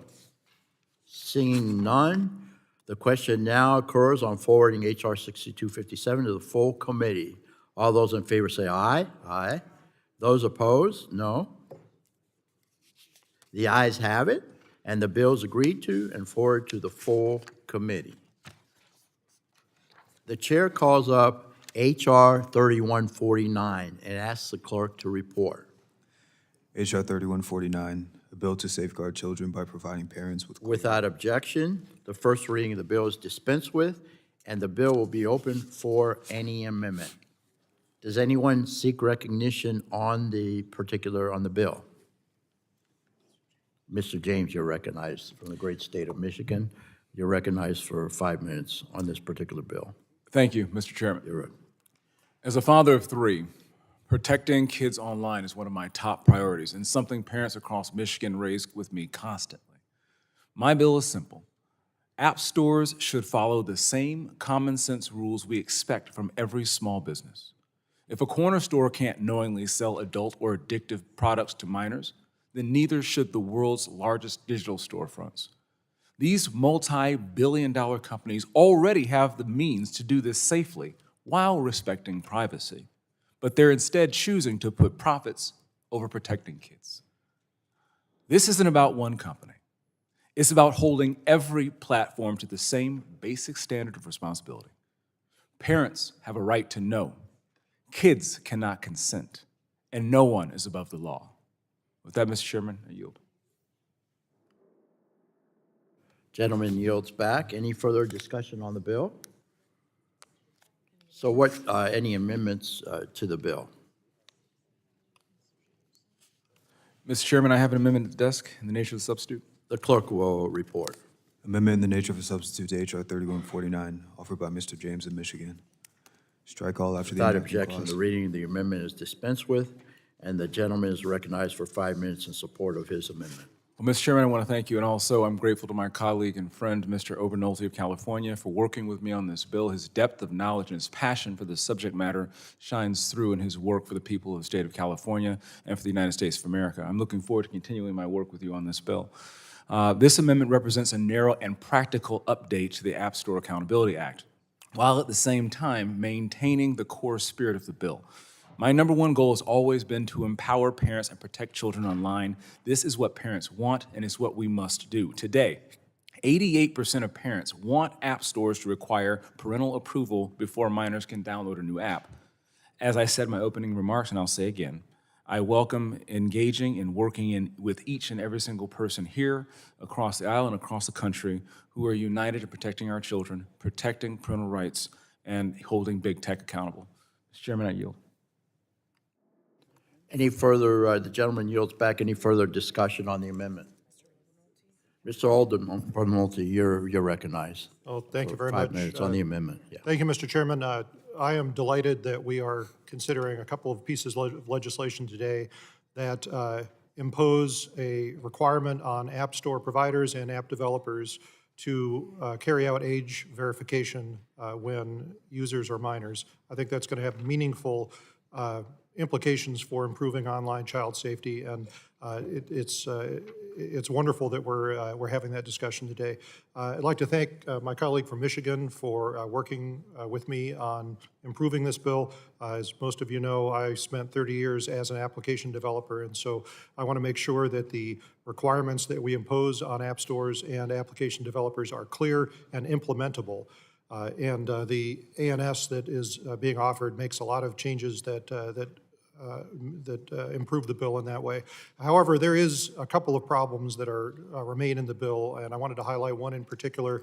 Right now, the bill as written requires even an application that has no content inappropriate for minors to receive age category information from the App Store. And this is bad for a couple of reasons. First of all, to impose a requirement that has no benefit is the definition of bad regulation. And if an application is, something like a weather app that has no content that's inappropriate for a child, there's no reason why the developer should be forced to get that information. But there's a second, more important reason this is a bad idea, and that is that we want to avoid creating repositories of personal information about minors. And when you require an application to request this information, you create a lot of opportunities for malicious actors to get access to that information and to misuse it. And we want to make sure we minimize that. So I am going to support the bill today. I'm hopeful that as the bill moves forward here, we will continue to work on it and correct some of these problems. But thank again my colleague from Michigan for working with me on the bill and for his good work on this issue. I yield back. I thank the gentleman. Gentleman yields back. Further discussion on the amendment? All right, no more discussion. So if there is no further discussion, the vote occurs on the amendment first. All those in favor signify by saying aye. Aye. All those opposed say nay. No. All right. The ayes have it, and the amendment is agreed to. The question now occurs on forwarding H.R. 3149 as amended to the full committee. All those in favor say aye. Aye. Those opposed, no. The ayes have it, and the bill is agreed to and forwarded to the full committee. The chair now calls up H.R. 6333 and asks the clerk to report. H.R. 6333, a bill to ensure responsible age. Without objection, the first reading of the bill is dispensed with, and the bill will be open for amendment at any point. Does anyone seek recognition on the bill at this particular time? Mr. Chairman. Yes. Ms. Houchin, you're recognized. Thank you, Mr. Chairman. I rise in support of H.R. 6333, the Parents Over Platforms Act, which I co-led with alongside Representative Jake Auchincloss. I do want to begin, though, by thanking my colleague, Representative John James, for his incredible leadership on holding app stores accountable, as well as Mr. Obernolte for his input in this important issue. They're absolutely right that the app stores have become the wild, wild west. And Representative James has started a vital conversation about the responsibilities that these companies must bear. We share a unified goal, empowering parents and ensuring the digital ecosystem is safe for our children. The Parents Over Platforms Act seeks to contribute to this effort by establishing a framework of shared responsibility. Our bill requires app stores to institute age assurance practices and pass a secure age signal to apps. But it also ensures that developers are responsible for what happens inside the app once the download is complete. We know from recent polling that 70% of parents believe protections shouldn't stop at the point of download. They want measures that continuously keep minors safe while they use an app. In keeping with the committee's comprehensive approach to kids' online safety, the Parents Over Platforms Act provides such protection. By requiring app stores and developers to share responsibility, it closes the loophole that empowers kids to bypass safeguards and leaves parents without any avenues to protect their own children. I believe this is a common sense solution to online safety that can bring everyone to the table. I look forward to working closely with Representative James, Representative Auchincloss, and the rest of this committee to deliver a bipartisan solution that holds app stores accountable. I urge my colleagues to support this measure, and I yield back. I thank the gentlelady. She yields back. Anybody else? Any discussion on this particular bill? No further discussion. Mr. Chairman. Yes? You're recognized, sir. You're recognized. Thank you, Mr. Chairman. Again, this is another effort to solve this problem of age verification for app stores, and I want to thank my colleagues for their good work on this. and for Representative Auchincloss for working with me on this bill. This bill, while well-intentioned, has a few fundamental problems that I think would need to be solved before it became law. First of all, it includes a provision that forces an app that is intended for adults only to do its own age verification rather than relying on the age verification signal from the App Store. And I think this is completely nonsensical. First of all, the App Store, in most cases, is going to do a better job than the application in determining the age category of the user. So I think that there's a lot more opportunity for error if you require each application to do it separately. But also, it feeds into the discussion we were having a minute ago about creating a bunch of different repositories of personal information on minors when we don't need to do that. So if you think about the number of applications that you have on your cell phone, for example, I think the average user probably has 100. We don't want to have 100 different repositories of personal information on minors. We just want to do that once. So I don't think that that's a good idea. It also forces apps to do their own parental verifications, which again is something that I think can be done once at the operating system level by the App Store instead of forcing each application to do it differently.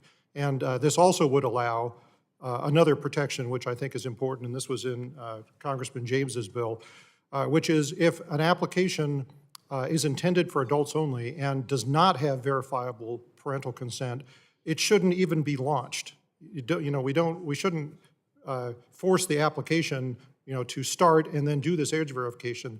The operating system should block it even from being launched, which you can do if you do parental verification at that level. There's also a requirement for data minimization imposed on app developers here, and without getting into the pros and cons of that, this is an item of active discussion in the Data Privacy Working Group. As everyone knows, we are trying to create a single unified federal standard for digital data privacy, and data minimization is a big part of that conversation. I think it's inappropriate to have that discussion here in this bill because it distracts us away from the central issue of protecting kids. And then the last thing that I think could be improved in this bill is that the bill as written right now disallows the use of age category information for any purpose other than the purpose of the act. And I would say that if we're going to go through the effort of creating a mechanism to pass the age category to an app, if the app wants to use that information to improve the experience for a minor, for example, an application might have no content that's inappropriate for a minor, but they could use the age category to improve the interaction with the user knowing that they are a minor. I think that should be allowed. I think that that's something that, that complements the purpose of the bill. So I'm going to support this bill today moving forward, but I'm hopeful that we can take the time between now and the full committee markup to address some of these issues. And obviously, I'm hoping that we can have one unified vehicle here moving forward. Will the gentleman yield? I certainly will. You recognize, yeah. Thank you. I just want to say I agree with Mr. Obernolte on his suggested changes largely, and would look forward to working together as we try to craft a unified solution here aimed at the same goal. But he's got great thoughts on how best to do this, and I welcome the input. Great.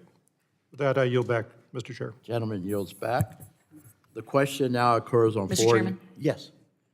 Yes, May I be you recognized? recognize, Ms. Kamick is recognized on the bill. Thank you, Mr. Chairman. I would be remiss if in the conversation that we're having today about kids' safety and the issues that have been highlighted with some of these bills, again, we have to highlight that the App Store Freedom Act would address many of this because our bill would allow parents to actually create a marketplace where they would have apps that they knew were safe for kids. It would allow parents to actually have that freedom and that choice, whereas today, you don't have the opportunity to build your own marketplace, and instead we're having discussions about whether or not we should empower Apple and Google to be responsible for age verification for these kids. We're basically, again, asking the fox to guard the hen house. With the same people who have track records, abysmal track records, of protecting kids online, we're now saying you're going to be responsible for their data and for verifying ages, but you still have to keep using our app store and be using our marketplace. And by the way, you don't have the freedom to create your own marketplace. And again, this is why the App Store Freedom Act is a kid safety bill and why it should be a part of the markup today. And I think as we're sitting here having the conversation about how do we address some of the shortfalls in these different pieces of legislation, which I believe are good bills and are exceptionally well-intentioned, this is why the App Store Freedom Act is so essential to be a part of the conversation. And I would be remiss if I did not include as part of the testimony here today, that one of Apple's own safety engineers responsible for fraud protection called Apple, their own employer, quote, the greatest platform for distributing porn of children, children's porn. That same engineer also said that, quote, child predator grooming was an under-resourced challenge and an active threat within the App Store. Every single bill that we are considering here today is moving things around the edges of the issue. We are playing on the fringe. We need to address the fact that the App Store and the marketplace is broken. A monopoly is not going to fix it. We have to break the monopoly and force competition back into the space. That is how we protect kids. So I just thought that that was important to mention, and I yield my time to my colleague, Representative Trahan. I'd like to thank my colleague from Florida for her perseverance and her ability and courage in calling out the fact that the App Store Freedom Act is notably missing from this portfolio of legislation that we're debating today. Look, we're going to have a lot of debates around what is the best path forward. Is it data minimization? Is it parental controls? But really, what is missing is we're not giving parents control or choice to choose an app store that is right for their children, right? So we can say, should we be collecting data at the device level? Should we be doing age assurance or verification at the app store level or the develop level? How about we just enforce the antitrust laws that are on our books and we finally dispense with giving Google and Apple the sole ability to put a store on our children's mobile phones?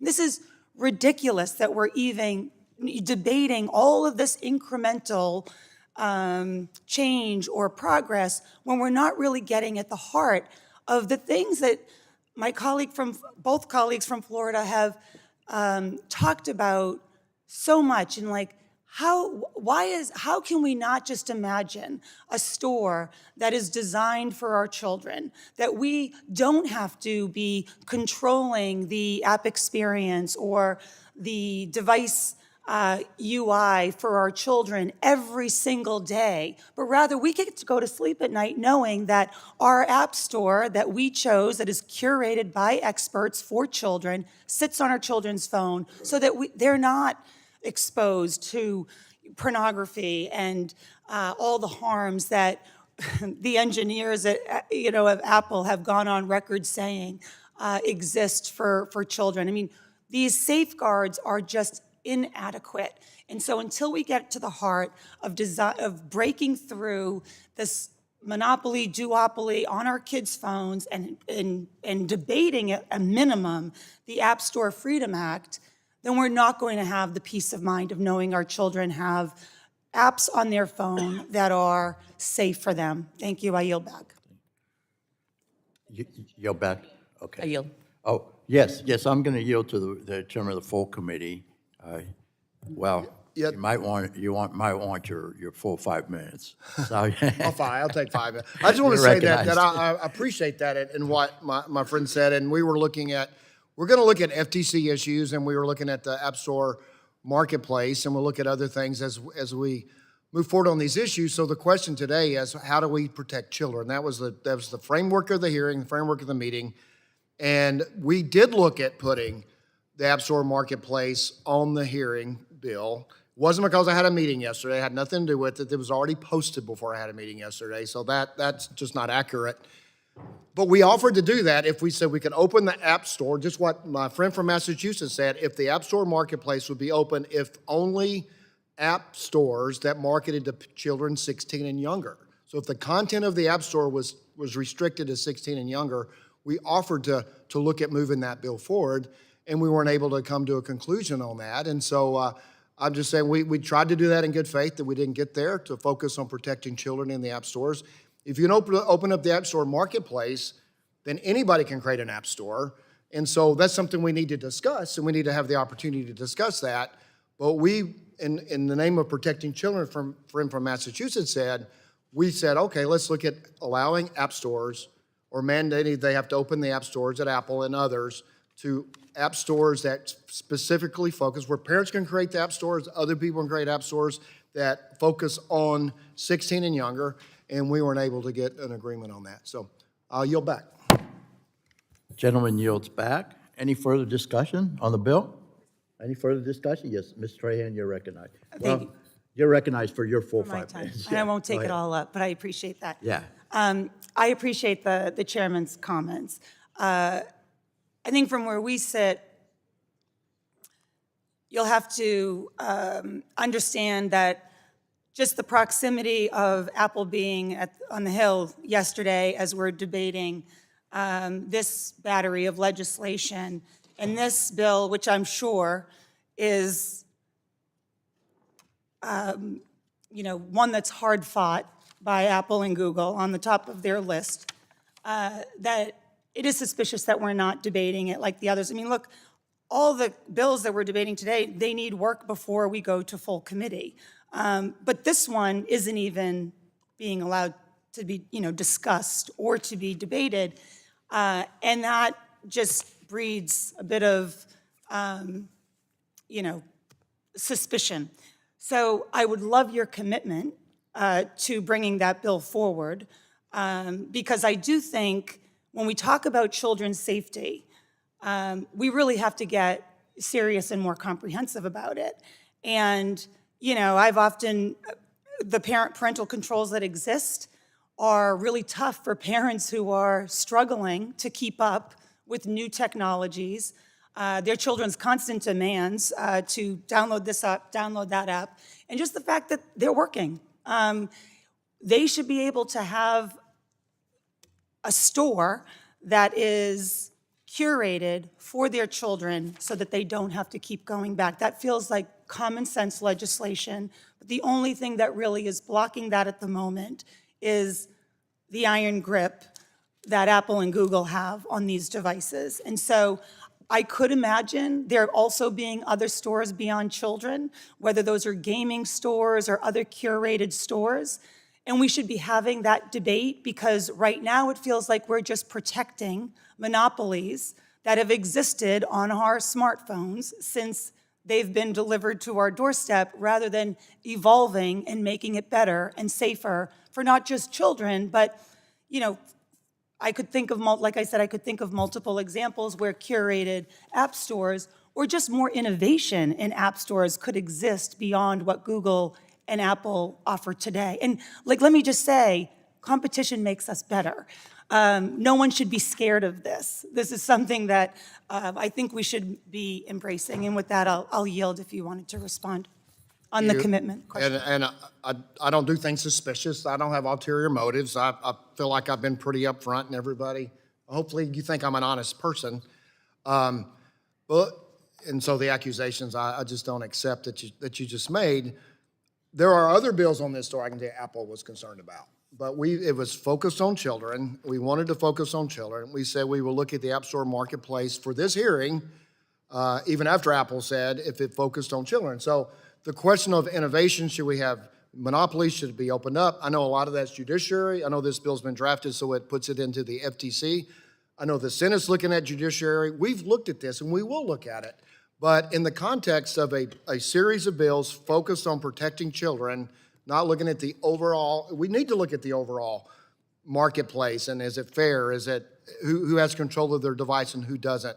But that wasn't the context of what we're trying to do. And carefully, believe me, we've had some discussions for months between our staffs and the staff to come up with these bills that we think at a very protected layer protects children. But the idea that we didn't put a bill on the markup place because somebody from Apple came to see, there are several bills on this markup that Apple was not happy with. I don't run the committee that way. I hope you don't think I would run the committee that way. We want to get the policy right, and the concept of a bigger monopoly versus focus on children. Because you know, the examples people brought to me is that they have something like this in Europe. Now, some people say it's not the exact same thing, but the very first open marketplace was pornography sites that came on. And so if you open up, so let's say you open up Apple to their marketplace where all apps can come on, then you got to start controlling those apps and those apps moving forward. Maybe we should do that, but we need to have time to figure that out and work it out. And it's a bigger context than just children. It's the context of the marketplace for cell phones altogether.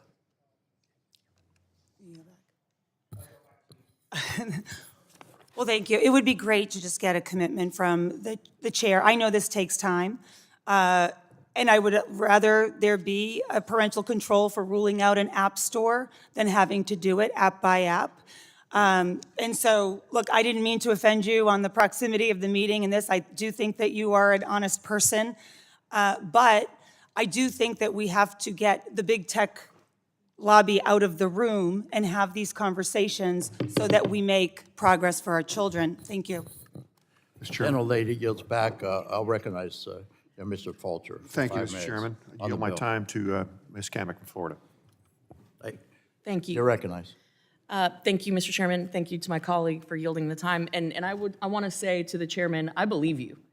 And I fully support you. And I don't believe that people on this committee are acting in bad faith. I think the people that are acting in bad faith is Apple. I'm just going to be very candid and say that is who we should be directing our ire towards, because they are the ones who have won the horrendous track record, and they have been playing games, candidly. And we see that in the courts. We see that in how they've interacted with the DOJ. Let us not forget that there are 20-plus states that have active lawsuits on the books with them right now. I do think that there is a frustration, certainly amongst members on the committee, and we've expressed this, but I think the record should reflect it because we want to be open and transparent. We can't ask for transparency in our legislation if we're not willing to do it in practice here on the committee. I think we want to have that commitment of not just a legislative hearing, but a markup on this bill. And I think part of that frustration is driven by the fact that this committee had a witness here talking about the importance of protecting kids online and the whole slate of bills, and sent a letter with a whole coalition of dozens of advocacy groups for children stating that this bill should have been a part of the package, and it wasn't. So it's frustrating that the committee's own witness said that the App Store Freedom Act should have been a part of this discussion, and it wasn't. I don't think that your mind has been changed in the way that you're succumbing to pressure at all. I don't think that that is the case, not at all. I just think that we need to be united in tackling this because, as I said earlier, it feels like we're just tinkering around the fringes of the issue. And if we're really going to get to the heart of empowering parents and protecting kids, you have to allow parents the proper tools, which would be a new marketplace. They have to have the ability to establish a marketplace of their own, because we can't ask people who have the horrendous track record of protecting data and kids and then say, now you're in charge of it even more so. So with that. But we did discuss having an open marketplace that parents, in this hearing on this bill, that would restrict it to the parents who would produce them that were for 16 and younger. We did have that discussion. But we also, some of the suggestions were to change the jurisdiction of the bill entirely as well. So there was a number of red line suggestions that were made that basically undercut the spirit of the bill, including exempting Apple and Google. And I am not interested in introducing legislation that exempts the two worst players in the space. I agree with you there. I wouldn't have put something for that exempted those players. So. But I just wanted the record to reflect that I do believe you. I think that you're operating in good faith. And I want to continue, and we need to look at monopoly. A lot of that is judiciary deals with that a lot more than we have on this area. I will get up to speed and make sure that we understand and we continue to discuss. To commit to say that we're going to have a markup on this date, I can't do that. I just don't know. But I will commit to you, we will honestly pursue and come to a conclusion. Hopefully we can come together on it. I appreciate it. With that, I yield. Reclaim my time, yield to the chair. Yields back. And I would like to concur. I was in on the meeting yesterday, and I would like to concur with what the chairman said. I'm not going to get into anything further because we've got to move on. But anyway, now we're going to vote on. Mr. Chairman. Yes. Yes. May I have time? Yes, you're recognized. Thank you. I just want to make a note that I am certainly open to all ways to get at protecting kids and giving parents, putting parents back in control. It's one of the reasons why I'm passionate about working on this issue. And some people, even in this room, I've shared a personal story with, and I certainly carry their stories with me as a member of this committee. But I want to not distract from the point that we have to have safeguards that have age verification, verifiable preventions of kids under 16 getting access to these platforms. And however we get at that, anything that we're doing does not include age verification and a 16-year-old standard at a minimum for some of these very egregious apps and algorithms, then we aren't getting at the problem. So I just want to back up our chairman in saying that I believe that the focus of the committee hearing today is to try to get those age verification-ish safeguards in place, and would certainly be open to expanding the App Store. But my focus, again, has just been on ensuring that kids under the age of 16 are not getting access to these platforms. I can tell you that kids are hacking around parental controls, and they're getting access, whether they're on their Chromebooks at school or they're getting access through a friend's device. And we must do better. And I'm grateful for the hearing in the market Would you today. yield to a second? Yes, I'll yield. So one of the things yesterday, of course, I'll say they came and said they didn't like your bill, my friend from Florida. But I said, this is what I said, this is almost, I said, I admit they came and said they didn't care for the Marketplace App Store. I say that. Yeah, I'll repeat that. But what I said to them, and this is what I said, and I don't know devices that well.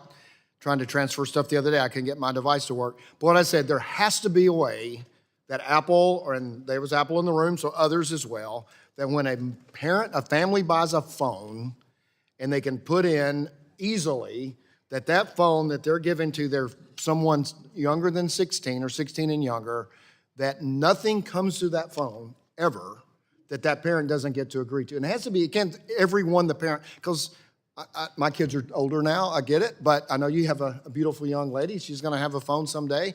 And if you're here in a meeting and all of a sudden your kid wants to download an app, then you got to go and check it every time. And surely, to me, the way I would envision, and there's got to be possible to do, that when Ms. Houchins buys her child a phone, you'll know they're older than 16 now, unfortunately for you too, or you buy your beautiful daughter a phone that you can put in, this child is under 16, and nothing comes to that phone unless it goes through your phone to get there. And they were saying they have the capability to do that sort of thing, and they're doing it. And then some people, well, we're going to take care of it. I want to put it in statute that they do it. I want to make sure that it's in law that they do it. And I don't know, and so it's got to be a lot more technical. There's a lot more work to do on it. What you say is we've got to make sure we tell them what's possible to do, not what they want to do, but what's possible to do. So I'd love to have a world where there's nothing that goes through somebody under 16, because most people under 16, I even said this, I'm sure there's 13 or 14-year-olds that work or do something and buy their own phone if they have to, but most phones for teenagers are family plans. And parents are terrified when they hand that phone over to the child because they can't control everything. But if there's one size fits all, one place on the device level, that anytime somebody goes anything goes on their phone, they get a text. And they were even saying, because I asked this, is can you password it? And if he goes, well, kids are pretty good at guessing their parents' password. So you could actually, if somebody puts in your password on another device, it automatically texts you that somebody's happening. Those are the protections we need to codify to make sure that parents have that authority and that ability. And that's where I am. I want to protect kids too. And so those are the things that I walked away from the meeting yesterday going, I think there's a way to do this. And we can't just trust them to do it. We have to codify that they do it. And so that's how I walked out of that. And we need to look at the overall marketplace as well. But in terms of what we're doing today, that's what I took out of that meeting. There's actually a pathway to make sure they do what they say they're going to do, is protect kids and make sure they do it. Mr. Chairman? I'll yield back to, I think it's your time. My time's expired. Mr. Chairman? That's Aaron's time, so okay. You yield back, or you yield back to Aaron? Yeah, I yield back. I yield my time to Rep. Trahan. Thank you. Thank you, Mr. Chairman. I believe after this back and forth that we want the same thing.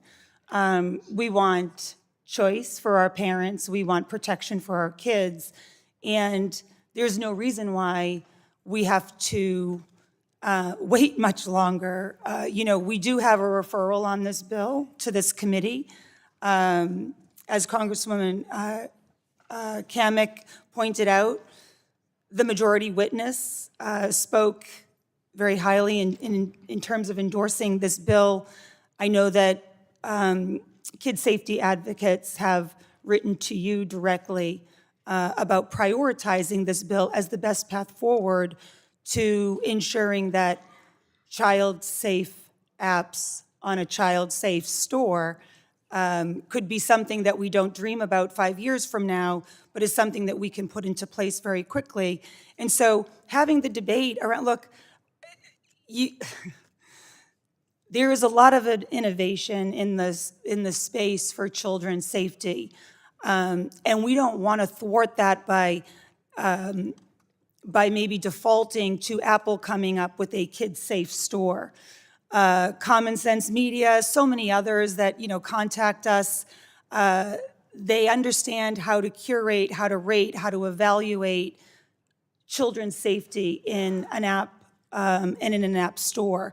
And so I do think that we have to break through and sort of think differently about how, when we open up that box of our new phone, how we might choose a different experience as it pertains to our children. And so, look, I don't know what a commitment on this issue looks like, but I would love to, even prioritize this as we go into markup so that we can, there's obviously a lot of interest in this particular bill, and I don't want to lose momentum because I think it's not incremental at all. It actually solves the problem. Thank you. I yield back to the Congresswoman from Florida. Gentlelady yields back. The question now occurs, and now keep in mind, folks, let me remind you, we're voting on the Houchin bill, HR 6333, to the full committee. Everybody got that? All right. Those in favor say aye. Aye. Those opposed, no. The ayes have it, and the bill is agreed to and forwarded to the full committee.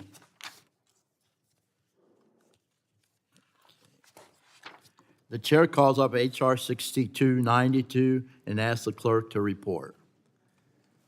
HR 6292, a bill to prohibit data brokers from collecting, using, Without objection, the first reading of the bill is dispensed with, and the bill will be open for amendment at any point so ordered. Does anyone seek recognition on the bill? I was going to speak on the Ains, Mr. Chairman. Okay, that's great. Anybody else on the bill? All right, why don't we get to the Ains then? Hold on 1 second. For what purposes does gentlemen seek recognition?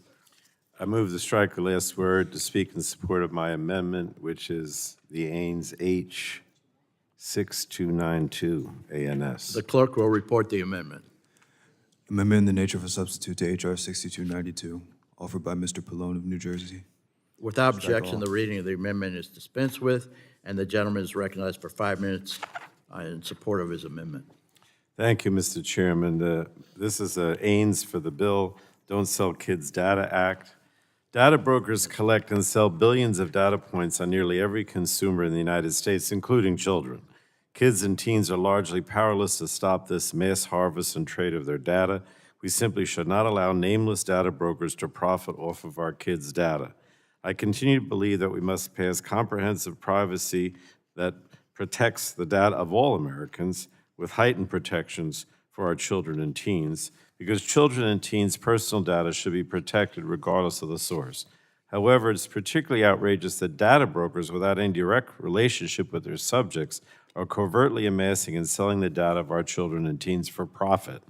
Ask any parent if they're comfortable with an entity whom they do not know, covertly tracking their kids' every click, like, share, and then post online.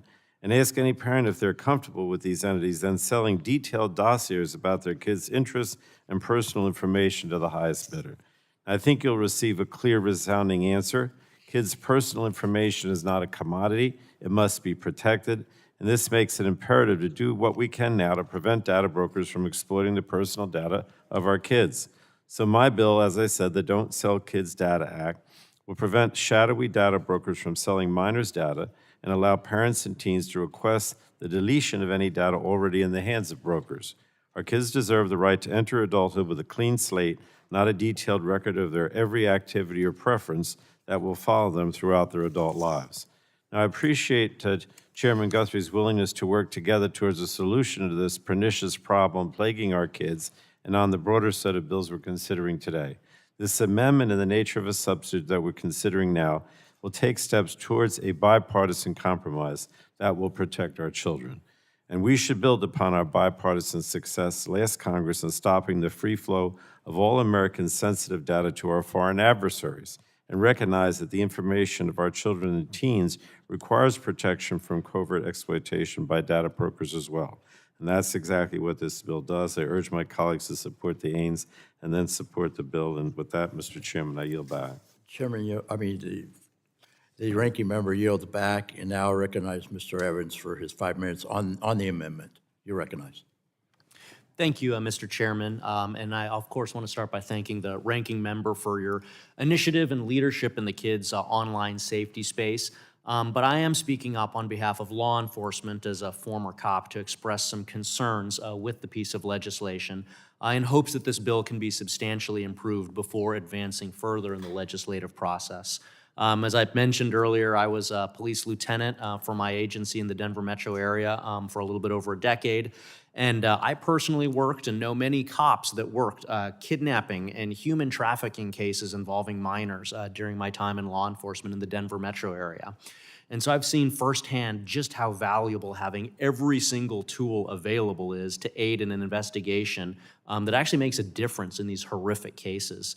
And it's because of that personal experience that I want to express my concerns that this bill doesn't include any carve-outs or reasonable exceptions for law enforcement agencies and their partners to ensure that we aren't unintentionally handcuffing cops in their mission to keep kids and their families safe.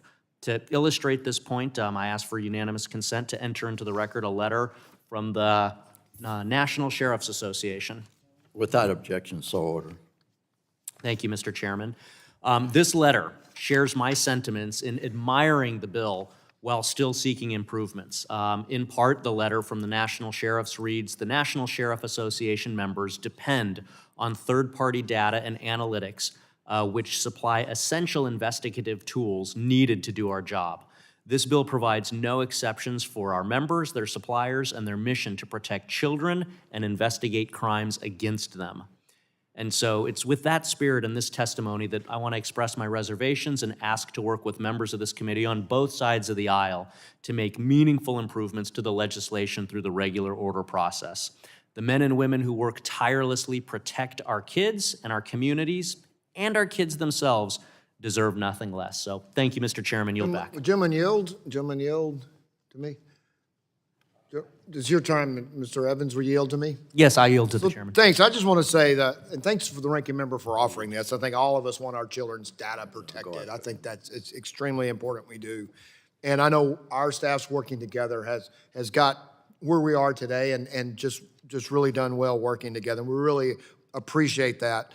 But we have heard from like Nick, Mick, and others. Like everybody on this committee wants to ensure that kids aren't sexually exploited. That's why we're doing this, or exploited. That's why we're doing this. But I know the NICMIC, which actually was the first bill, believe it or not, I'm old enough, signed by President Obama that I ever did, was reauthorizing the Center for Missing and Exploited Children, which we ought to set a tour for people to go see. It's amazing the evil in the world that takes place and the brave men and women over there fighting it. And so we just need to make sure that we're not taking away a tool that they have to do that. And we need to explore it more. And so, Mr. Ranking Member, my good friend, Mr. Pallone, if willing to commit before we go to full committee, we'll explore this more and see exactly how law enforcement uses it, how it's protected, how do we need, if we need to do a carve out, how do we do it? If we can just work together on that, I'd appreciate it. Of course. My father was a policeman. I know we all agree, we want to make sure these people are caught, and so so I'll yield back to my friend from Colorado. Thank you, Mr. Chairman. The full committee yield back to the chairman. Gentleman yields back. Now, is there anybody that wants to speak on this particular amendment on the Democrat side? No, okay. I'm going to recognize myself for 5 minutes. I won't take 5 minutes. I just want to reiterate the sentiments of the Chairman Guthrie regarding the concerns of law enforcement on this bill. I've met with my sheriffs as well, and they oppose the bill. And I will tell you this, we had this issue come before us last session as well. So I'm glad that the sponsor of the bill is going to work with us on this and maybe get a carve out. So I don't think anyone wants to be inadvertently make it more difficult for first responders to identify and catch online criminals that prey on our nation's children. I'd like to introduce into the record a letter jointly signed by major county sheriffs of America and the Association of State Criminal Investigative Agencies outlining their specific concerns. Without objection, so ordered.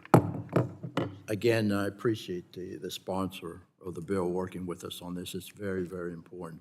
I'd like to work again with the ranking member between now and full committee, and of course the chairman, to work through their concerns so we can best protect kids without hindering criminal apprehension. I know that's our goal. So with that, if no one else wants my time, I'll go back. And on the amendment, yes, you're recognized. Mr. Chair, I have an amendment at the desk labeled Trahan. Okay, well, we got to dispense this one first. Oh, are you withdrawing? Hers is an amendment to the Ains. Yeah, amendment to the Ains, okay, before we vote, okay, all right. Clerk, want to report the amendment? Yeah, specify the amendment so that. Oh, sorry, Trahan 46. Okay. The clerk will report. Yeah. Amendment to the amendment in the nature of a substitute to HR 6292, offered by Mr. Without Chair. objection, the reading of the amendment is dispensed with, and the gentlelady is recognized Thank for you, 5 Mr. minutes in support of her amendment. Thank you, Mr. Chair. I'm grateful to Ranking Member Pallone for his leadership in cracking down on shady data brokers who profit from selling kids' data and for giving parents and teens the right to ask that their data be deleted. Data brokers have engaged in reckless and invasive practices that violate our privacy and in many cases pose national security threats. A 2023 study from Duke University showed us just how easy it is for foreign actors to buy sensitive information about American service members. In one example, for as little as 12 cents per person, researchers were able to purchase family histories, credit scores, home addresses, health information, and even political affiliations. All of this was available from foreign data brokers, and the researchers faced almost no vetting. Our children are vulnerable to these same dangers. This is one of the many reasons why shortly after joining this committee 4 years ago, I introduced the Bipartisan Delete Act. This legislation would bring real transparency to the data broker industry and give every American the right to have data brokers delete and stop collecting their personal information. While Congress has been slow to move forward on this common sense bill, states like California have stepped up. California passed its own version of the Delete Act, and it will soon take effect. Starting in August 2026, Californians will be the first in the nation with access to a single tool that allows them with one click to ask hundreds of data brokers to delete their data. Instead of making every person contact each data broker one at a time, California's system follows the model of the Bipartisan Delete Act by creating one trusted government website with strong privacy protections. Now, as a parent of 2 young daughters, I know it is not realistic to file deletion requests with hundreds of data brokers just to make sure that my child's data is not constantly bought and sold. No parent has time for that. My amendment today would strengthen Ranking Member Pallone's bill by adding a national opt-out for kids' data held by data brokers. And it's my understanding that the ranking member will work with me on that issue, so I will withdraw my amendment. Thank you so much. Gentlewoman yield to me? Yes, Absolutely. of course I yield. Yeah. I just wanted to thank Ms. Trahan for offering and withdrawing this amendment, and I do look forward to working with her on this important issue of bringing transparency to these shadowy data brokers and making it easier for kids and teens to delete their data, and yield back to the gentlewoman. Thank you. I yield back. Okay, now we're going to vote on the Ains. If there's no further discussion. All in favor of the Ains signify by saying aye. Aye. All opposed, say nay. Nay. The ayes have it, and the amendment is agreed to. Now we're going to vote on the full. Are there other amendments being offered? Doesn't look like it. The question now occurs on forwarding H.R. 6292 as amended to the full committee. All in favor, say, of the bill as amended, say aye. Aye. All opposed, no, no. The ayes have it, and the bill is agreed to and forwarded to the full committee. The chair calls up H.R. 6484 and asks the clerk to report. H.R. 6484, a bill to protect the safety of minors on the internet and for other purposes. Without objection, the first reading of the bill is dispensed with, and the bill will be open for amendment at any point so ordered. The chair recognizes himself for an amendment at the desk. It's H. 6484, the Ains. The clerk will report the amendment. Amendment in the nature of a substitute to H.R. 6484, offered by Mr. Billirock. Without objection, the reading of the amendment is dispensed with, and the chair recognizes himself for 5 minutes in support of the amendment. Ladies and gentlemen, again, COSA protects kids across America by mandating default safeguards and easy-to-use parental controls to empower families. COSA plays a critical role in our overarching strategy. COSA will broadly protect kids and teens, while the other bills before us address particular harms or take specific approaches to help ensure no existing threat is left unaddressed. In many ways, those bills make COSA even stronger by working alongside them. And I want to thank the staff. They've done an outstanding job on the majority side on this, and we're going to continue to work on this bill. It is the foundation and the safety net with concrete safeguards to keep kids and teens safe. My team and I have spent the past week meeting directly with Angel parents. Thank you very much for being here in the audience. And their advocates for this particular bill and keeping our kids safe. If they're not sick, nothing else matters, folks. And we took feedback to heart. We really did, and we will continue to do so. This amendment incorporates some of their direct feedback, which is informed by the devastating loss of their own children. In response to their input, we added safeguards that prevent a minor's profile from being recommended to an adult user.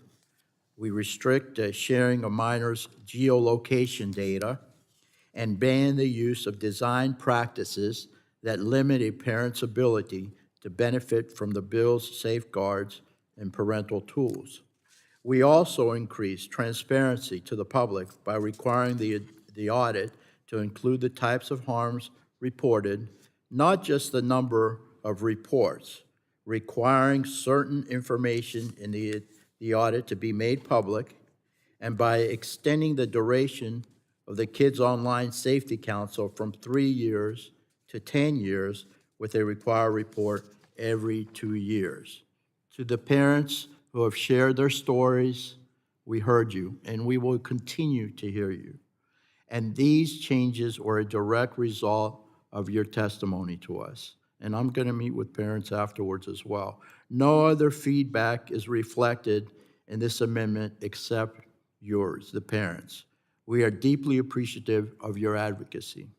I look forward to continue to work with parents and other stakeholders on this bill as it moves through the legislative process. And again, I want to thank the chairman for working with me on this and making it a priority. So I encourage my colleagues to vote yes on this amendment and on the underlying bill. And I'll yield back. I recognize the ranking member for his 5 minutes on this bill. On the amendment, we're on the amendment. On the Ains. We're on the Ains, yeah. Thank you. I have to say, at this time, I have strong concerns about the broad preemption included in this bill, also in COPPA 2.0 and in other bills before us today. And I would also like to see a stronger knowledge standard that does not let companies look the other way when they know they have kids on their platforms. This bill, therefore, needs more work, and I can't support it in its current form. But my no vote does not mean that we will not continue to work to find a path on this bill and others, including COPPA 2.0. The bottom line is kids' safety is too important to get it wrong. And thank you to you and Chair Guthrie for working with us in good faith on these bills. I know we all want to get this right and that we're going to continue to work across the aisle to do so. So with that, I'd yield back, Mr. Chairman. Yes, anybody on my side, on the Republican side, that wishes to speak on this, the Ains? Nope, okay. Now what we'll do is we'll go to the next amendment. The next amendment is, I believe, a Castor amendment? Yes, yes. You're recognized, Ms. Castor, for your amendment, to offer your amendment. Is that correct? Yes. Yes, thank you, Mr. Chairman. We've gotten to the two most impactful bills now with the Children's Online Safety Act and the Kids Online Safety Act and the Children's Online Privacy Protection Act. On COSA, Excuse me, Ms. Castor. Yeah, we've got to. I mean, once you finish speaking, then you can offer your amendment, and it'll be obviously. We'll talk to the clerk and have the clerk read the amendment. okay. Yeah. And then this is on you. This is well, we're going to speak on your amendment right now. Okay. Yes. So. Well, You need the clerk to. Yeah, why don't you have the clerk read the amendment, if that's okay. Substitute for the amendment in the nature of a substitute to H.R. 6484 offered by Ms. Castro of Florida. Strike all after the enacting clause and insert the following. Section 1, short title, table of contents. A, short title. This act may be cited as Kids Online Safety Act. B.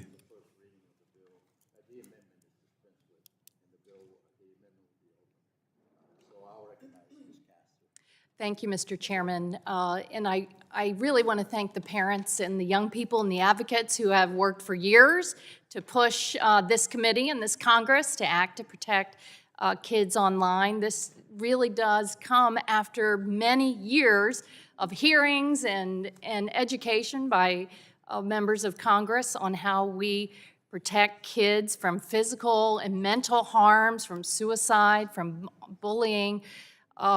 And the larger context here is that we have had bipartisan, strong versions of this bill, these bills, before. Just last year, out of this committee, we passed a strong bipartisan version of COSA. It kind of matched up with the bill that passed the United States Senate, 91-3. When does that happen in the United States Senate? 91-3. They filed that same bill this year again, and it has broad bipartisan support in the Senate. We should match their level of ambition in protecting kids across America. So we're going to point out some ways to get back to bipartisan support here in the Energy and Commerce Committee in Congress. I heard that in our last hearing on the bill. But more importantly, let's get to versions of the bills that will meaningfully protect kids online. First, Mr. Chairman, your bill does not have a duty of care. Duty of care is foundational to impose an obligation on the social media platforms and big tech corporations to design their platforms in a way that avoids foreseeable harm to kids. You know, generally, corporations and industries have to design, must assure that their products are safe for consumers. Without a duty to care, that really gives the big tech companies a pass from their infliction of mental and physical harm to children. It leaves parents without recourse to pursue a claim when kids are clearly harmed. It removes any incentive for responsible behavior. When you have no duty of care, the social media platforms, big tech companies will act carelessly without fear of legal consequences. Without a duty of care, you can't enforce the law. Without a duty of care, these companies really will not be proactive in mitigating the risk, and you will leave huge gaps in the law that will leave them unaccountable. Just think of toys that are on the market today. Those manufacturers have a duty to provide safe products. And the same should be true for tech platforms, but they have special protection under the Communications Decency Act that they shouldn't be able to use as an excuse for their malign behavior. Mr. Chairman, your version also has a weaker knowledge standard. A weaker knowledge standard can lead to significant consequences. It will absolve a party of liability, impact the outcome of cases. It would pose several dangers. They can claim that they just lacked awareness of the harm. It would allow dangerous, harmful conditions to go unaddressed. They can claim willful blindness, and it will favor these deep-pocketed social media platforms. Mr. Chairman, your version also has really an unconscionable preemption standard that we're going to talk more about today. That sweeping preemption standard must be seen for what it is. It's total immunity for hurting kids. You want to wipe away the important work that's gone on at the state level to hold these tech platforms accountable. And really, you'll not get to a meaningful bill if you keep this preemption standard in the law. We're going to talk more about that today as well. So the duty of care, the knowledge standard, the preemption, all of these must be addressed to work towards a meaningful bill. So we call upon you to not just pass bills today that have a certain title that kind of wink, wink, nod, nod, we're doing something to protect kids online. They don't. The details really matter here. These protections now really give big tech companies the immunity that they desire. It turns your back on these parents, these advocates, these young people today who have suffered such tragedies. Turns your back on kids of the future who are going to be subjected to similar harms. So in the spirit that you've offered to work with us to improve these bills, here are some of constructive suggestions today. I yield back my time. Gentlelady yields back. Anybody on the Republican side wish to speak on the amendment? Seeing none. Anyone on the Democrat side wish to speak? Yes, you're recognized, Doctor. Your 5 minutes. Thank you, Mr. Chairman. And thank you to my colleague, Representative Castor, for talking about the improvements needed in this bill. In my career as a pediatrician, I have seen firsthand the impacts of social media on kids. I've seen the rates of anxiety and depression and eating disorders and suicidality dramatically increase in parallel with the rise in social media use. Today's kids, as we've heard over and over today, are bombarded with harmful content online, bullying from peers and strangers, comparing themselves with idealized versions of their classmates, celebrities, influencers, and even drug dealers and abusers. But it's not just social media that poses a serious risk to today's kids. It's any app whose goal is to keep kids' eyes on the screen longer and longer. And these apps are designed to encourage compulsive use, whether they are social media platforms, gaming apps, or chatbots. Studies show that teens are not sleeping nearly as much as they should be, and that's been exacerbated by social media and phone use. In fact, 93% of Gen Zs are staying up too late because of social media. And that is what these social media platforms are designed to do, to keep kids hooked and scrolling. But I just have to mention that good sleep is essential. It helps kids focus at school and keep up with their teammates in sports and regulate their emotions and protect their mental health. And sleep deprivation, frankly, alone can explain some of the depression and anxiety and poor coping skills and inattention of this generation. Social media companies and other apps targeted to minors are not concerned with their sleep habits or critical stages of development or their mental health. They are concerned with their bottom line, and that means keeping kids online longer, selling more ads, and making more money.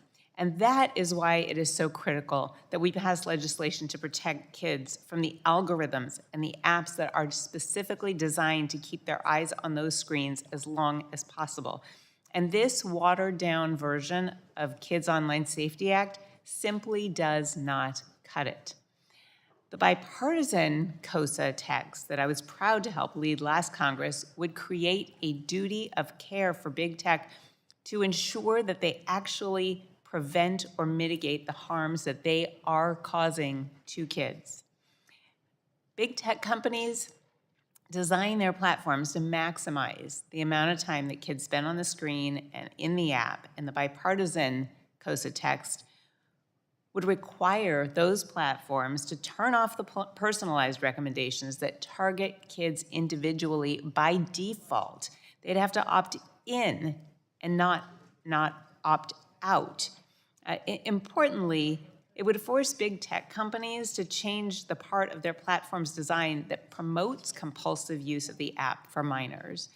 The version of COSA that we're considering today only requires apps to offer minors the option to limit the design features that promote compulsive use. The default needs to be the one that protects kids. This is just not enough. We need legislation with teeth that will actually hold big tech accountable and will help today's kids break this compulsive and addictive cycle that they are facing online, and frankly, that all of us who are using social media are facing right now. We all have an imperative to protect our kids online, and we have abundant evidence that we cannot rely on big tech to do that for us. I strongly support Representative Castor's amendment, which would replace this weak text with a bipartisan version of COSA that the Senate passed overwhelmingly in the last Congress. We have a strong, negotiated bipartisan COSA sitting right here that we could pass right now. Kids and parents deserve the best from us, not today's watered-down bill. I'm so frustrated that we are ignoring common sense, bipartisan, bicameral bills that are strong enough to actually hold big tech accountable and actually get over the finish line becoming law. As I mentioned in our legislative hearing last week, there's also a common sense bipartisan bill in the Senate that would keep young kids off social media entirely, the Kids Off Social Media Act. It would also protect teens from predatory algorithms, and I urge my colleagues to work with me on moving strong bipartisan bills to keep kids safe and that actually have a chance of getting over the finish line. Thank you, and I yield back. General Lady yields back. Anybody on the Republican side wish to speak on the amendment? Democrat? Yeah. Representative Solder, you're recognized. 5 minutes. Thank you, Chairman. I want to talk a little bit about preemption. As we talked a little bit about earlier as well, in the 2024 legislative session, we saw our home state of Florida adopted HB 3, a law banning children under 14 from opening accounts on social media platforms with addictive features like infinite scroll, autoplay, etc. This was a bipartisan bill. We don't always, at least the Dems on this committee don't always agree with the work product out of the Florida legislature, but this is one that we all came together on, and we saw it was upheld on appeal, and so Florida can now enforce these laws as the fight continues on in court. And there's a potential that some of these broad preemptions found in bills like COSA and others could jeopardize Florida's ability to enact these critical laws at the state level. I think when we're talking about how to enforce the vast expanses, enforce these key protections in the vast expanses of the internet, you need multiple cops on the beat. The FTC, which we talked about already, which we need to bring back to full strength. State AGs, in some instances, causes of action. You need some ability to coexist to help deal with just how pervasive the internet is and social media in our society. And I think you could look at it as kind of a correlation. If we take a higher duty of care standard on the federal level, one that is more protective than most states, then I think you could look at having more preemption, right? But if the strategy is that it's going to be a floor, like this is the bare minimum on the federal level, we need to give states some ability to be able to work on this stuff. And so I hope some of this may guide us as we're going forward on how we kind of balance out between the duty of care standard and how that affects what kind of preemption we can have in a bipartisan manner to be able to get this done. And I yield back. Gentleman yields back. Anybody on the Republican side wish to speak on the amendment, Castro amendment? Nope. Democrats? Okay, let's, we're gonna, I'll recognize Ms. Castro.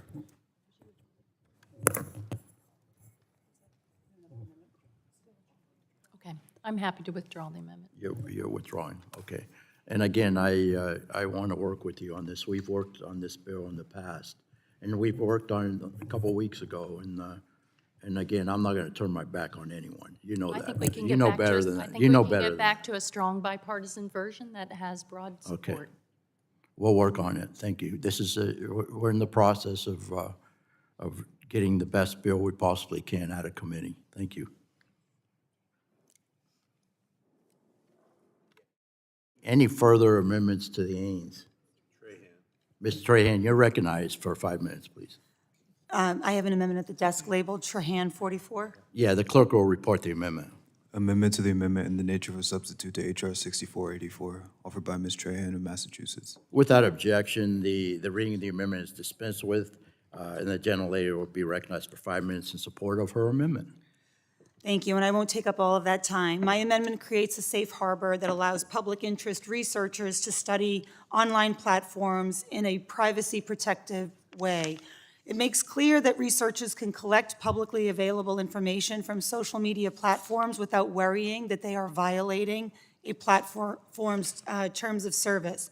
We urgently need to understand how social media affects our society. At a time when we face national security threats, growing concerns about the impact of social media on our children's mental health, and the spread of content generated by artificial intelligence, platforms have a responsibility to make sure that researchers, journalists, and policymakers can study how these systems work. Unfortunately, major social media companies have repeatedly used their terms of service to threaten or intimidate independent researchers. In fact, they have consistently tried to stop researchers from sharing honest findings about the effects of their platforms. My amendment would simply put an end to that. It would protect these important watchdogs from legal risk when large technology companies attempt to silence them. It's also carefully designed to address the privacy concerns that some platforms may try to use as an excuse to block transparency. This amendment is based on the bipartisan Platform Accountability and Transparency Act that was recently reintroduced in the Senate, as well as the research access provisions from the original version of COSA in the 117th Congress. This is a simple change that supports the goals of COSA's authors.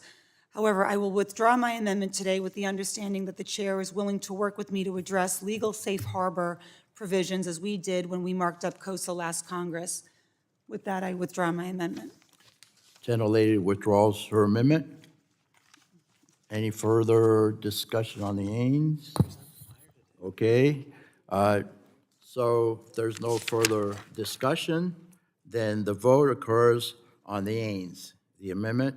All those in favor signify by saying aye. Aye. All opposed, nay. No. The ayes have it, and the amendment is agreed to.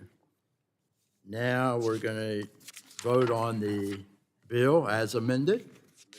The bill, yes. Roll call vote on the amendment. Okay. On the bill. I'm going to request a roll call on the bill as amended. So again, I will request a roll call on the bill. The clerk will call the roll. Mr. Fulcher. Mr. Fulcher votes aye. Mr. Dunn. Mr. Dunn votes aye. Mrs. Kamick. Mr. Obernolte. Mr. Obernolte votes aye. Mr. James. Mr. James votes aye. Mr. Bentz. Mr. Bentz votes aye. Mrs. Houchin. Mr. Fry. Mr. Fry votes aye. Ms. Lee. Ms. Lee votes aye. Mr. Kane? Mr. Kane votes aye. Mr. Evans? Mr. Goldman? Mr. Goldman votes aye. Mr. Guthrie? Mr. Guthrie votes aye. Ms. Schakowsky? No. Ms. Schakowsky votes no. Ms. Castor? Ms. Castor votes no. Mr. Soto? Mr. Soto votes no. Ms. Trahan? Ms. Trahan votes no. Mr. Mullen? Mr. Mullen votes no. Ms. Clark? Ms. Clark votes no. Mrs. Dingell? Mrs. Dingell votes no. Mr. Veazey? Ms. Kelly? Ms. Kelly votes no. Ms. Schreier? Ms. Schreier votes no. Mr. Pallone? Mr. Pallone votes no. Mr. Bilirakis? Aye, yes. Mr. Bilirakis votes aye. The clerk will report. Is there, wait, okay, we have a few. Ms. Houchin, how is she recorded? Mrs. Houchin is not recorded. Aye. Aye. Anyone else? Houchin votes aye. On this side. Ms. Kamick, Mrs. Kamick is how not is she recorded. recorded? Anyone Kamick else votes on the aye. Republican side? We're good. Okay, how about on the Democrat side? Is there anyone that hasn't voted? Okay, I think we're good. All right, the clerk will report. Mr. Chairman, on that vote, there were 13 ayes and 10 noes. The ayes have it. The bill is adopted. Okay, the chair calls up H.R. 6291 and asks the clerk to report. H.R. 6291, a bill to amend the Child's Online Privacy Protection Act of 1998 to strengthen protections related Without objection, the reading of the bill is dispensed with, and the bill will be open for amendment at any point, so ordered. Does anyone seek recognition on the bill first? Yes, Ms. Lee, you're recognized. A great state of Florida. She's a wonderful member from the Tampa Bay area. You're recognized. Thank you, Mr. Chairman. I am proud to sponsor H.R. 6291, the Children and Teens Online Privacy Protection Act, COPPA 2.0, alongside Mr. Wahlberg of Michigan. I want to thank Chairman Bilirakis and Chairman Guthrie for including this important bill in today's markup. COPPA was enacted in 1998 and remains the nation's only federal online privacy law designed specifically for children. It created foundational protections, including the requirement that platforms obtain verifiable parental consent before collecting a child's personal information. But the online world that our children and teens navigate today looks nothing like the world of 1998. 95% of teens now access the internet through smartphones, often with no transparency about how their data is collected, shared, or monetized. At the same time, we have seen the explosive growth of social media companies whose business model depends on gathering immense volumes of personal information. These data-driven algorithms and targeted advertising systems have contributed to the rise of harmful, manipulative content that preys on insecurity, fuels addictive behavior, and exacerbates the youth mental health crisis. Clearly, the original COPPA framework, strong as it was for its time, must be modernized to the realities of the 21st century. COPPA 2.0 extends core protections to teens aged 13 to 16, who today are left exposed to data harvesting and targeted manipulation despite being at an age of heightened vulnerability. The bill sets strong, clear limits on how platforms may collect, use, or maintain a minor's personal information, and it strengthens families' rights by allowing parents and teens to delete that information, review it, or correct inaccuracies at any time. This bill does not substitute federal judgment for parental judgment. It empowers parents and teens with stronger tools, clearer rights, and better information. The bill also updates COPPA's knowledge standard so that high-impact platforms cannot continue the long-standing practice of looking the other way while children and teens use their services. For too long, companies have benefited from young users while disclaiming responsibility for their safety. COPPA 2.0 closes that loophole and ensures accountability without imposing unnecessary burdens on smaller companies. And it prohibits targeted advertising to children and teens who are still developing judgment, impulse control, and resistance to manipulation. This is one of the strongest and most meaningful protections that we can give families. In the absence of congressional action, states have understandably attempted to address these issues on their own, but the result has been a patchwork of different and often conflicting requirements. Difference in who is considered a minor, which platforms are covered, what constitutes consent, and how data must be handled. A child's level of protection should not depend on their zip code. Many of these state laws have also faced serious constitutional challenges. A fractured legal landscape only delays meaningful protections and creates compliance burdens that small innovators are least equipped to bear. COPPA 2.0 establishes a single national framework that ensures every child and every teen receives the same clear, robust privacy protections, no matter where they live. And it provides enforcement through the FTC and state attorneys general, so families receive protection in real time without years of costly litigation. This framework also supports America's global leadership. If the United States wants to remain the world leader in technology, we must also lead in protecting the privacy and the safety of our youngest users. I am encouraged that the Main Street Privacy Coalition, representing small and local businesses around the country, supports this bill and recognizes the need for a uniform, responsible federal standard. For these reasons, I urge my colleagues to support COPPA 2.0 and give parents, teens, and children the meaningful privacy and safety protections they deserve. Thank you, and I yield back. General Lady yields back. Anybody on the Democrat side wish to speak? Ms. Castor, you're recognized for 5 minutes to speak. Thank you, on the Mr. bill. Chairman.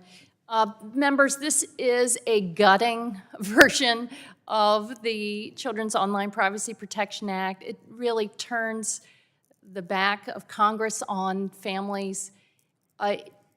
What is going on here? There's such a big tech-friendly preemption clause here, is it swallows in the entire effectiveness of the Children's Online Privacy Protection Act. That's not right. It flies in the face of our good bipartisan work in the last Congress. Frankly, it was a surprise is not the word, it just feels like a betrayal from all of the hard work that we've done together over the years. It feels, one Republican member said earlier in the hearing, don't bend the knee to big tech. That's what this preemption clause is in COPPA. You need, it's also a slap in the face to everyone that's worked at the state level on kids' privacy. Because the preemption is so broad, any law, rule, regulation, requirement, standard, or other provision that relates to the provisions of the bill, you are going to preempt not only children's privacy laws, but you could also preempt other consumer protection and tort claim laws. You could pull the rug out from under many lawsuits right now that are going on to hold tech companies accountable. Certainly that's not what you want to do after all of the pain and harm and mental anguish that's been suffered at the hands of these big tech companies. So, Mr. Chairman, again, we are waving our arms and screaming. I see the parents in the audience today, again, with pictures of their kids. And I appreciate that you've met with them, but talk is cheap now when it comes to Congress, isn't it? You've got to follow through with meaningful pieces of legislation, and that means not incorporating a preemption clause that simply wipes it away and protects big tech. It's like a big tech immunity clause, and they already have too much immunity under the law. Utilizing this outdated standard really fails kids, parents, and states, and I think if you talk to a lot of the folks back home in states that have taken the lead while Congress has been absent, they would tell you, don't take away the tools. And don't say that the FTC can do this. You know, we know what's happened with gutting of the FTC, but The big tech companies, they pay fines under COPPA, simply the cost of doing business. Remember, Google a few years ago paid a fine, and then they got caught again, and they're simply paying the fines as a cost to doing business. You've got to have, when you're talking about kids and their harm, you have to have many cops on the beat. Don't take the cops off the beat here. Don't weaken child protection and privacy laws.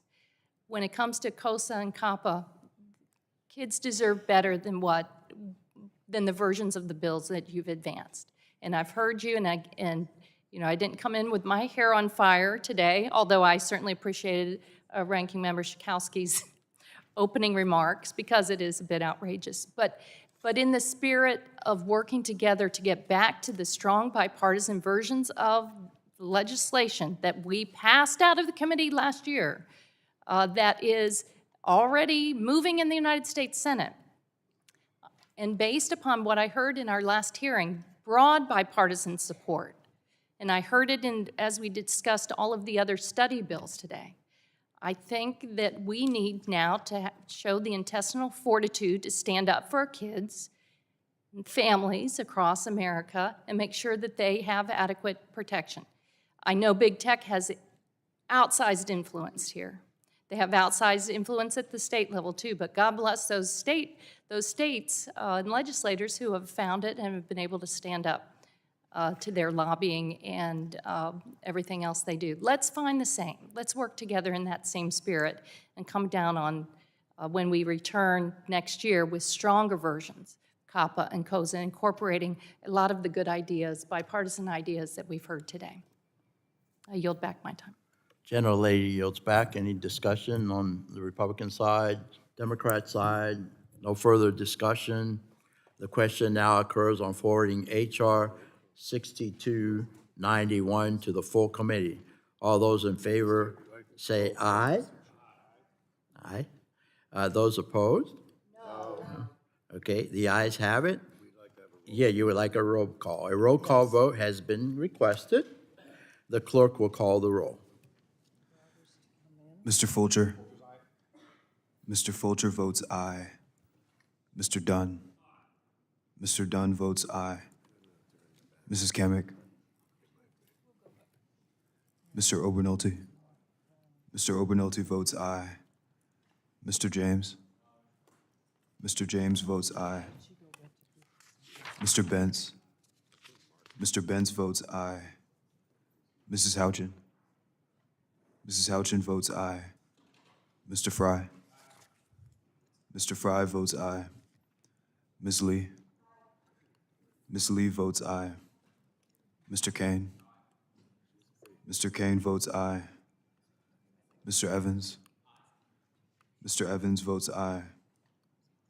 Mr. Goldman. Mr. Goldman votes aye. Mr. Guthrie.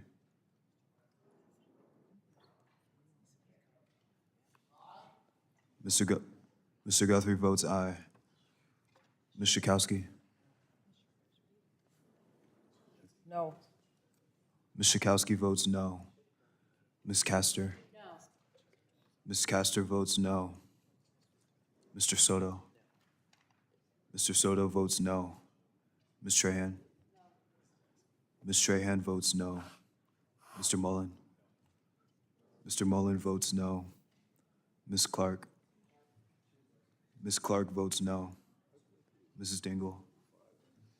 Mrs. Dingell votes no. Mr. Veazey. Ms. Kelly. Ms. Kelly votes no. Ms. Schreier.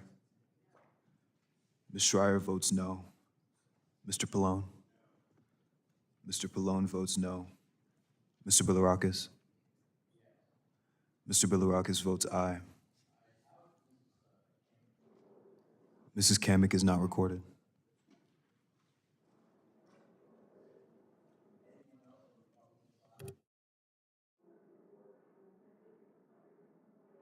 How am I being recorded, Mr. Chairman?